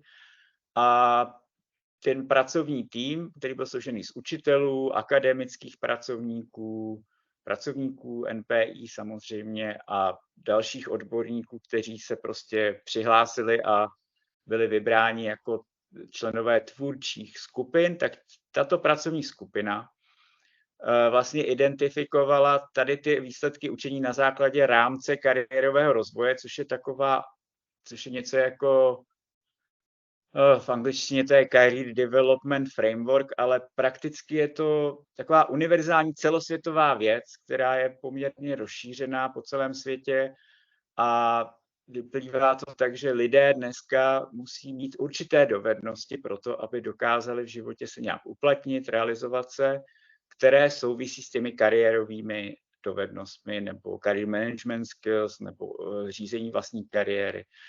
A tyto rámce jsme vlastně respektovali, když jsme tvořili, nebo ta pracovní skupina, která to tvořila. A na prvním stupni jsou velmi zjednodušené.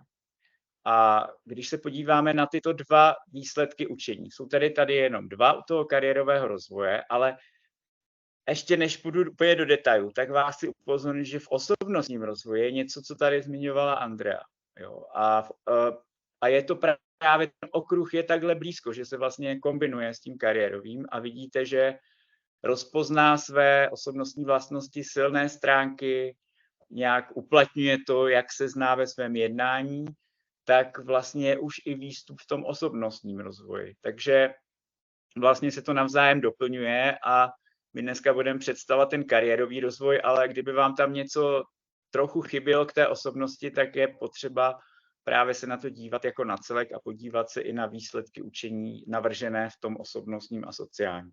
Případně, kdyby vám tam chyběly praktické činnosti, tak se zase podívat na tu polytechniku tady níže a určitě to tam najdete všechno.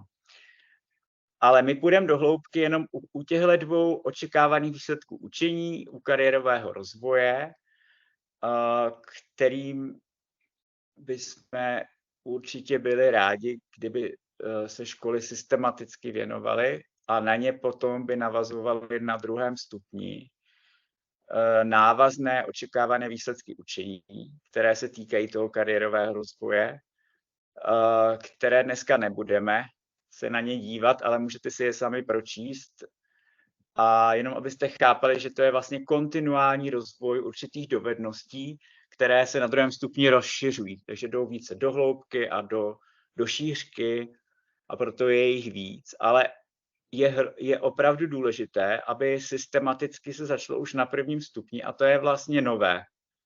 Jo, protože dosud vlastně to bylo vnímáno, že to je spíše téma, které je skrytě na tom prvním stupni, jakoby obecně rozprostřené různě, ale nyní vlastně je to systematické kariérové vzdělávání, které tady můžete najít v tomto okruhu, kariérový rozvoj, které začíná opravdu na prvním stupni a kontinuálně na to navazují těžší výsledky učení na druhém stupni. Takže to je vlastně určitá novinka, ani ne tak ty výstupy, ty vám určitě přijdou naprosto srozumitelné a známé, jenom jsou jinak formulované maličko, ale spíš ta systematičnost je ta novinka. Tak se pojďme na ty dva přidám, můžu jenom vteřinečku. No, můžeš. Přidám ještě jeden komentář od paní Pavlíny Havelkové, že je tu ještě souvislost s rozšířenou kompetencí podnikavosti a pracovní. Jo, takže do chatu. Kompetence, ano, děkuju. Kompetence uvidíme, když otevřeme ten výsledek učení a děkuju za to upozornění, já je představím. Když si otevřete ten výsledek učení, tak vidíte i, to jsou jenom navržené, samozřejmě tady není třeba ta klíčová kompetence zmíněná v chatu, ale je to, jakoby, berte to jako, že to je první návrh toho, s jakými komponentami klíčových kompetencí souvisí ten výsledek učení. Jo. Takže naprosto souhlasím, že s kompetencí k podnikavosti i s kompetencí osobnostní a sociální a i s kompetencí k učení, jo, že vlastně ty komponenty těchto klíčových kompetencí vlastně jsou průřezové v tom kurikulu, jsou napříč vlastně všemi vzdělávacími oblastmi potom realizované. A zrovna tady ta naše vzdělávací oblast, teda naše dnešního webináře a okruh kariérový rozvoj, samozřejmě s některými klíčovými kompetencemi souvisí více a s některými méně. Takže opravdu souhlasím s tou připomínkou v tom chatu. Takže když si otevřete ten výsledek učení, tady máte obrovský jeho název, což je ten samý název, co jste viděli před chvílí. A u toho zdůvodnění bych si vybral jenom pár slov, protože mi přijde hodně důležité. Jo? A jakoby je to vlastně popis toho, co tím je myšleno a co tím myšleno není zároveň. Protože můžou vznikat určitě různá nedorozumění. A když vyberu z těch tučných věcí, tak opravdu jde o nějaké vlastně spíše seznamování se s tou různorodostí těch pracovních činností. To znamená, že nejde už o nějaké určité profese, vybrané profese, je to spíš o té různorodosti, o vztahu k tomu domácímu prostředí, jak souvisí naše domácnost s pracovními činnostmi. Co znamená vlastně to, že kolem mě v tom blízkém okolí, jo, že ze svého blízkého okolí, to je velmi důležité pro ten první stupeň, že vlastně to je ten nejbližší okruh toho žáka, se kterým se potkává, což je jeho rodina samozřejmě a nejbližší teda komunita a škola.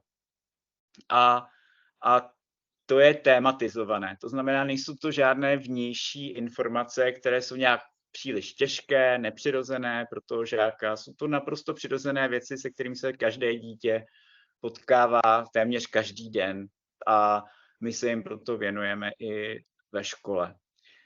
To, co je hlavní smysl toho výsledku učení, je vlastně vybudovat nějaký dobrý postoj a nějakou spoluodpovědnost. To znamená, že hodně je tam směřováno i k tomu vlastně k nějaký trošičku reflexi toho, do jakých činností se zapojuji doma, jo, a v jaké míře a proč vlastně.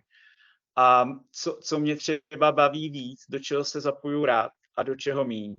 Jak ve škole, tak doma, tak v neformálním prostředí mimo domov, prostě kdekoliv. Takže je to o tom, aby jsme na tom prvním stupni zejména ukazovali svět práce jako něco přirozeného, co je k čemu lze mít pozitivní postoj. A zároveň, jak už tady padl jeden dotaz hezky od Martiny Němcové, je to i v jiných zahraničních kurikulech. Je vlastně důležité už od tohohle věku ukazovat vlastně tu různorodost, právě tu různorodost těch činností, ukazovat i na různorodosti, dejme tomu, sociální různorodosti. Ve smyslu jak genderu, tak i například ekonomické síle té určité země nebo té rodiny nebo toho města, kde to dítě chodí do školy. Jo. Že vlastně je strašně důležité překonávat ty nebezpečí zvyšování nerovností potom, které vlastně ohrožují kariérový rozvoj žáků v budoucnosti. Jo. Že na něco nemám, že něco není pro mě, že v mojí rodině tohle nikdy nebylo, tak já to taky nikdy nemůžu dosáhnout, že tohle není pro holky, tohle není pro kluky, tohle je pro bohatý, tohle je pro chudý. Takže všechny typy vlastně stereotypů už začínají bohužel v tomhletom školním věku už na prvním stupni se budovat. A proto je důležitá ta rozmanitost, ukazovat vlastně už tady vlastně ty příklady. Je to jenom o příkladech, není to o poučkách, že jo? Ale je to o příkladech toho, že skutečně se děti potkávají s tím, že ať jsme z jakéhokoliv prostředí, máme jakékoliv podmínky, tak můžeme si naplnit můžeme vlastně téměř dělat cokoliv. Samozřejmě ne úplně cokoliv záleží, ale na našich dovednostech a ne tolik na našem socioekonomickém původu, na našem etnickém původu a podobných věcech. To se dá překonávat ty stereotypy. Takže ta různorodost je vlastně strašně důležitá, aby děti viděly, protože třeba ji doma nevidí, jo? A někdy vlastně nemají tu zkušenost a je dobré, aby nějakou takovou zkušenost vlastně už získávali na prvním stupni. Tady vidíte dílčí... No, 5 minut ještě. No. Jo. A tady vidíte, že si můžete pročíst postupné dílčí kroky, které trošku zase... Tady je ten popis, který jsem představil, který by vám měl pomoct pochopit ten smysl toho výsledku učení a i vlastně, jak by se od 1. do 5. třídy postupně dal vlastně realizovat, jo, ten výsledek učení na tom 1. stupni. A tady vidíte jakési dílčí kroky, jak se to dá vlastně rozpadnout na určité typy aktivit, výukových aktivit, anebo možná i postupných kroků, kdy od nějakých prvních zkušeností spojených právě s chodem domácnosti a svého zapojování se do toho se dá uvažovat o rodině a blízkém okolí, jako jaké povolání jsou kolem nás, což to dítě vnímá v tomhle věku. Dá se mluvit o tom, dá se nebo spíš podporovat uvědomění toho postoje, hodnot kolem toho a právě i, dejme tomu, odbourání určitých stereotypů v těch postojích. Je důležité vnímat právě, že každý děláme něco jiného, že vlastně i práce, která je neplacená, je zadarmo, je prostě třeba péče doma o babičku, je náročná, těžká práce a ten člen domácnosti se třeba na ní podílí. A je to velmi dobré vlastně vytvářet aktivity, kdy to dítě si uvědomuje, že i tohle je vlastně stejně hodnotná práce, jakákoliv jiná práce, která třeba přináší ekonomický přínos, tak i ta péče třeba o blízkou osobu a podobné věci. Že každý se vlastně podílí na tom, že ta rodina nějak jako vlastně má nějakou dejme tomu soudržnost, chod, budoucnost a není to někdy tak jednoduché, že jenom ten, kdo chodí do práce, tak pracuje. A celý ten výsledek učení je určitě zejména o tom sdílení zkušeností a prožitcích z těch zkušeností. Protože mám málo času, tak vám ukážu tu nejdůležitější část, kterou bychom byli rádi, abyste si pročetli, zvážili. Je to jako příklad vlastně postupné metodické podpory. Zase je to jenom jako jeden malý příklad, jo? Že co je ten výkon žáka tady v tom výsledku učení, jaké aktivity, například jedna z mnoha aktivit je tady Strom života, kde máte odkaz tady i na dům.rvp, což jsou učební materiály na stránkách NPI, které se jmenují vlastně digitální učební materiály rvp.cz, co jsou stránky, které už snad znáte a už jsou dlouho v provozu. Tato aktivita je tam sice od 12 let nadefinovaná, ale určitě ji známe, že se realizuje i na prvním stupni, takže je to odkaz na nějaký zdroj, už starší zdroj, který je dostupný zdarma a dá se rozhodně použít i na prvním stupni. A pak tady zase vidíte omalovánky, které jsou částečně, bych řekl, i do předškolního vzdělání, ale zase ty omalovánky, na které tady máte odkaz a jsou výstupem projektu jedné neziskové organizace, tak jsou ukázkou té práce s těmi stereotypy, o kterých jsem tady mluvil. Takže je to taková malá ukázka té metodiky. A to samé tady můžete najít k tomu druhému výstupu, kdy vlastně tady bych řekl poslední takový komentář za mě, že právě, že vůbec nejde jenom o ty povolání a o ty pracovní činnosti. Že vlastně v tom kariérovém rozvoji jde úplně stejně o to, co mě baví a proč dělám to, co mě baví. A to může být téměř cokoliv. Takže tady vlastně jde v tomto výsledku učení, který se jmenuje, že zkouší žák realizovat svůj rozvoj ve vybrané oblasti svého zájmu. Jde hodně o vlastně uvědomění si toho, co je ten můj zájem, protože vlastně to je to, co nás celý život motivuje v našem osobnostním a i kariérovém rozvoji, že vlastně jdeme za nějakým zájmem, jdeme často s emocemi, jdeme s náhodou, jdeme s tím, koho známe, koho potkáme a vlastně neustále, ale je to o tom, že to nějak přitahuje náš zájem.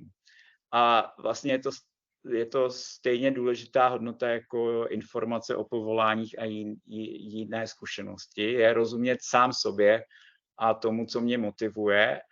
A tenhle ten výsledek učení, který vlastně vidíte, že se věnuje i plánování už něčeho, jako v čem se chci rozvíjet. A ten smysl toho je, že si žák vybere vlastně sám cokoliv, jo? Že vlastně, ať si to může vyzkoušet na tom, co ho jako skutečně baví, kam jde to jeho srdce, za jakou věcí, ale zároveň si vyzkouší tu odpovědnost za to, že když už to srdce zatím jde, tak potom najednou, když uděláme to rozhodnutí, tak už kromě toho srdce tam máme ještě tu odpovědnost, jestli tam skutečně dojdeme, jestli ten svůj zájem a tu dovednost jsme schopní udržovat, rozvíjet, hledat další zdroje, jestli jsme schopní si naplánovat ten rozvoj, aby jsme se v té oblasti toho našeho zájmu nějak rozvíjeli. A zase vidíte postupné dílčí kroky, souvislost s klíčovými kompetencemi a tady vlevo zase stručný popis, jaká aktivita by to mohla být, jaká koláž svého zájmu, jak jednoduchý plán se dá vytvořit právě na prvním stupni a na který potom na druhém stupni se dá navázat už nějakým složitějším plánováním toho vlastně rozvoje svých dovedností a svých zájmů. Takže to je vlastně, jak si to vyzkoušet už na prvním stupni. Tak to je všechno za mě. Jinak ta konzultace veřejná, tady to najdete na tom webu do konce května. Můžete tady, vidíte dotazník různě, můžete to komentovat a můžete se různě zapojit a celý ten kontext revizí RVP, asi to není předmětem dnešního webináře, se dá sledovat, je k němu mnoho veřejných debat, kulatých stolů, takže zjišťujte si informace a vlastně je to živý dokument, který se připomínkuje a pak se bude v příštích školních letech postupně podle harmonogramu vlastně implementovat. Tak děkuji za pozornost a Alice, jestli ti můžu předat slovo teď zpátky. Dobře, já taky děkuji za to představení. Jenom bych tomu teda dodala, ano, že budeme navazovat právě na ta témata na 2. stupni a ta témata dalších webinářů víceméně korespondují s těmi výstupy, takže budeme rádi, když se přihlásíte a zapojíte i do dalších webinářů. Teď paní Hocková zvedla ruku, takže jestli je tam nějaký dotaz. Tam paní Hocková, nebo se mi to zdálo? Ne. No, teď se nikdo nehlásí, Alice. Nehlásí, ale já jsem tam předtím viděla ručku. Takže teď je prostor pro vaše dotazy. Já jenom tady ještě pozdílím, je tam někde Andrea. Někdo se chtěl přihlásit na tím, čím být, ale nešlo se zaregistrovat. Jestli můžeš něco jenom říct k těm webovým stránkám? Tak to nevím. Proč to nejde? Když tak, prosím, pošlete mi na tu adresu, buď napiš kimčimbit.cz nebo Andrea kimčimbit.cz print screen, co vám ukazuje, proč to nejde, co vám hlásí ten web a já se můžu poradit s webmasterem a doporučit postup. Ale nepodkolo nás to poslední měsíce, jsme nedostali feedback, že by to nešlo. Tak prosím, pošlete mi print screen nebo něco bližšího. Dobrá, díky. A já bych se možná zeptala na lektorek, ale teď ještě se obracím k účastníkům. Jestli si vlastně z těch prezentací lektorek dostali nějakou inspiraci na aktivity, které můžete hned dělat.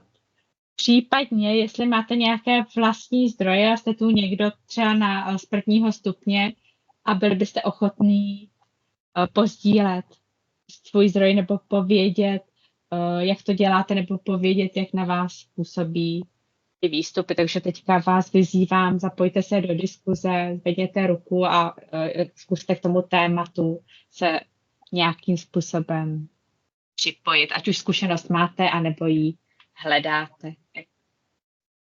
Ani nemusíte zvedat ruku, klidně mluvte. Protože nebo mluvte rovnou. Tady píše někdo, Pavlína Havelková, Královéhradecký kraj. Můžete mluvit, paní Havelková?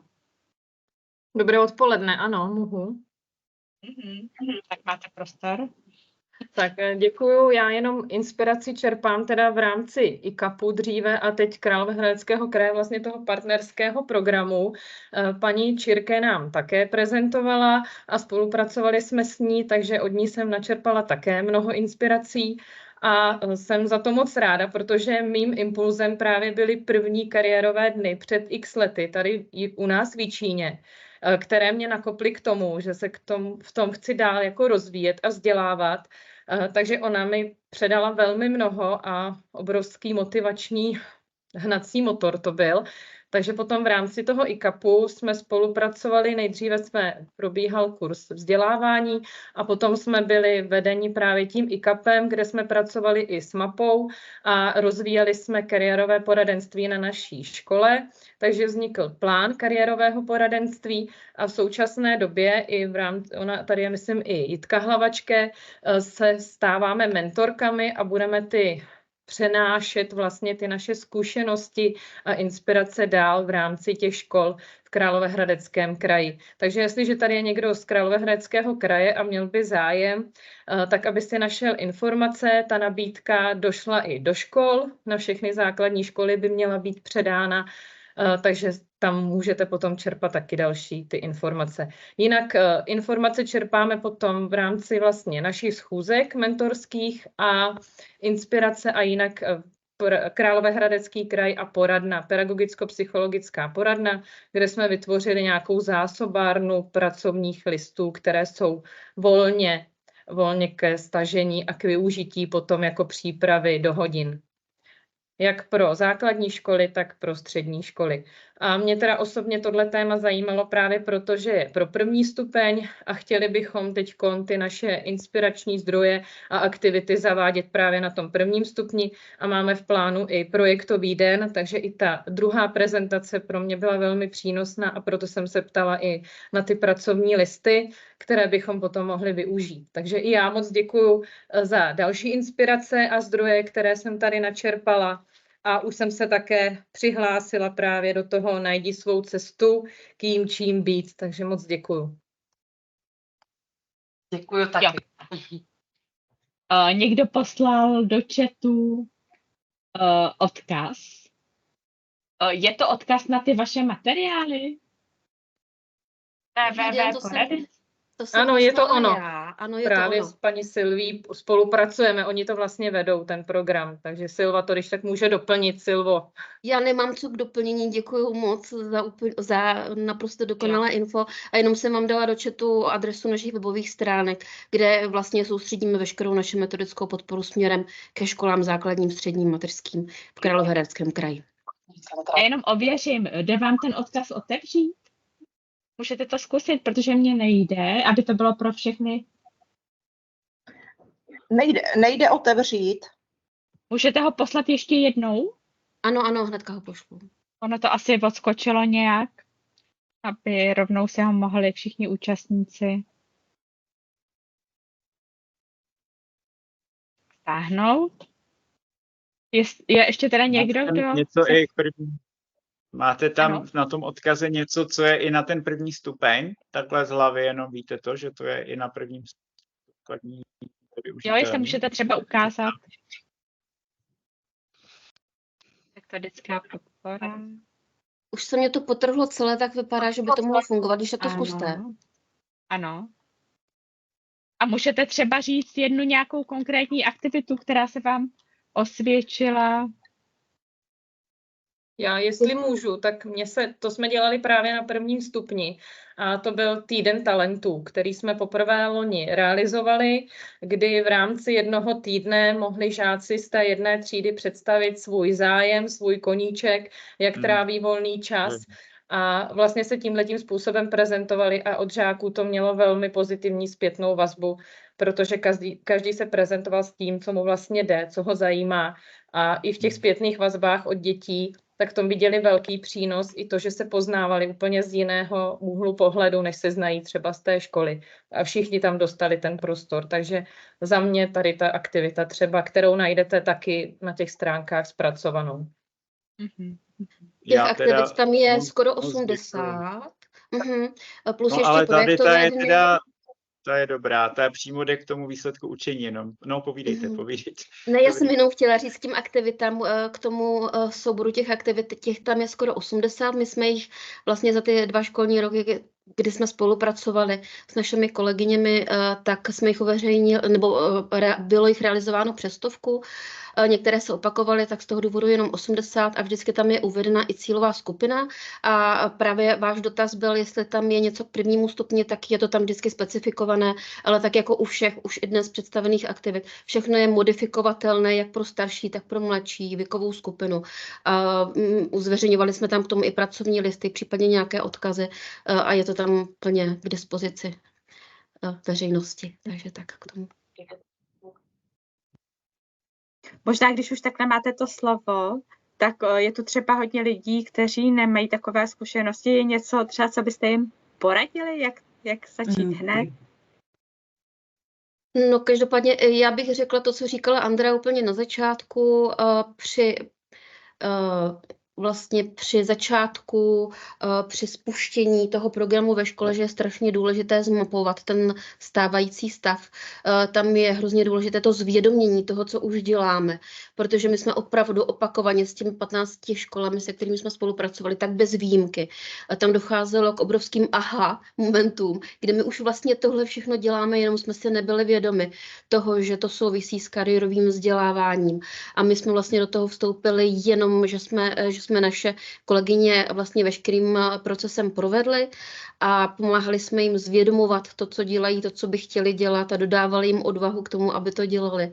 A ty cíle, které si volili, tak v našich očích některé byly opravdu jako veliké. A měli jsme nějaké pochybnosti za začátku, jestli je to možné zvládnout. Samozřejmě nevyřčené, dodávali jsme odvahu k tomu, že to zvládnou. A fakt to bez výjimky všichni zvládli a udělali opravdu velký kus práce.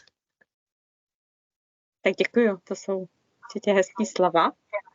Já ještě musím souhlasit já s tím. jenom potvrzuju taky, no. Jenom potvrzuju, že i to nové RVP vlastně je založené na tom, že to často školy právě už dělají. Tam jsou věci, které školy už dělají, jenom je to systematizované víc, takže děkuju i za tady to, co jste řekla vlastně. To jsem právě chtěla dodat k tomu, že to je do toho systému důležité. Já jsem si chtěla vytvořit ten plán kariérového poradenství, takže v tu chvíli to pak dává ještě větší smysl, když je to systematizované, přehledné a dané do nějaké struktury a přehledu, co kde se dělá. Dobrý. Tak děkuji moc za sdílení. Náš čas se pomalu chýlí ke konci, takže já už další otázky nepokládám. Zeptám se jenom, jestli je tu ještě někdo, kdo by chtěl něco sdělit, ať už ze své vlastní praxe nebo k tomu, co jste slyšeli v jednotlivých příspěvcích, jestli máte ještě potřebu se okomentovat, dodat, třeba k tomu RVP. Jestli už jste měli čas se podívat, jaký jsou vaše názory, náměty. Sedláčková Silvie. Paní Sedláčková zvedá ruku, tak můžete. Já jsem chtěla k té revizi nebo vůbec k tomu novému pojetí. My jsme z toho s kolegou naprosto nadšení, že už to přestává být partizánština a konečně se kariérové vzdělávání dostává do takových dokumentů, které budou závazné a věřím, nebo jsme přesvědčeni o tom, že školy, které už na tom několik let pracují, tak budou mít prostě velký náskok. Rádi slyšíme. Tady z další. Jo, to je paní Sedláčková. Ještě někdo se hlásí? Děkujem. Hlásí. Chviličku počkám, ale náš čas se opravdu už chýlí ke konci. Jsme docela přesní. Já možná ještě jenom povzbudím vás ostatní. To, co tady od Silvie Sedláčkové, je vlastně něco, co se dá do konce května právě sdílet na té webové stránce veřejné konzultace, protože samozřejmě je důležité dát tu zpětnou vazbu, pokud vy jste lidé dneska na webináři, kteří vlastně mohou podpořit to, aby bylo lepší v této části to naše české RVP, základní vzdělání vlastně bylo vylepšené o to kariérové vzdělávání, tak, nebo vylepšená forma toho kariérového vzdělání, které už tam je, už dávno tam je, ale je to prostě lépe systematizované. Tak když dáte tu zpětnou vazbu do nějakého dotazníku nebo komentář, jakoukoliv formu vlastně podpoříte, tak to každopádně bude velká podpora, protože i veřejná konzultace vlastně je o tom, jestli o to je zájem, jestli to je srozumitelné, jestli vlastně v tom vidíte smysl, tak pokud ano, tak rozhodně neváhejte to dát vědět prostřednictvím té veřejné konzultace. Děkujeme. Tak jo, tak já ještě úplně na závěr bych tedy chtěla jménem Centra Euroguidance poděkovat za vaši účast na tomto webináři. Doufám, že nás budete dále sledovat a pokud chcete dostávat zprávy o dění v Centru Euroguidance i informace o dalších vzdělávacích aktivitách a nejste ještě zaregistrovaní, tak jděte na naše webové stránky, zaregistrujte se a budete dostávat zpravodaj, budete dostávat informace o aktuálním dění a o všech akcích. Takže budeme rádi, pokud nebudete zaregistrovaní, že se občas podíváte na webové stránky a když s námi zůstanete a budete se nadále našich akcí účastňovat. Tak mějte se hezky. Jo. Já jsem to dal jenom Alice do chatu, to, co říkáš.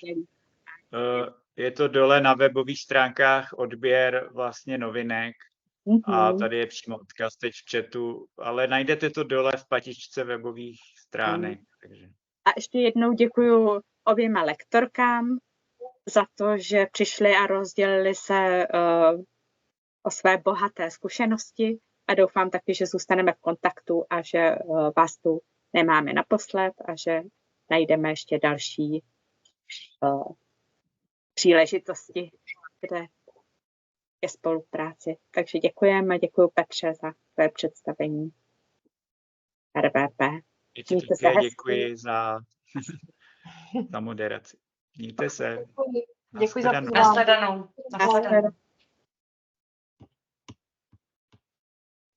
A vypínáme asi. Vypínám nahrávání, takže se tímto loučím.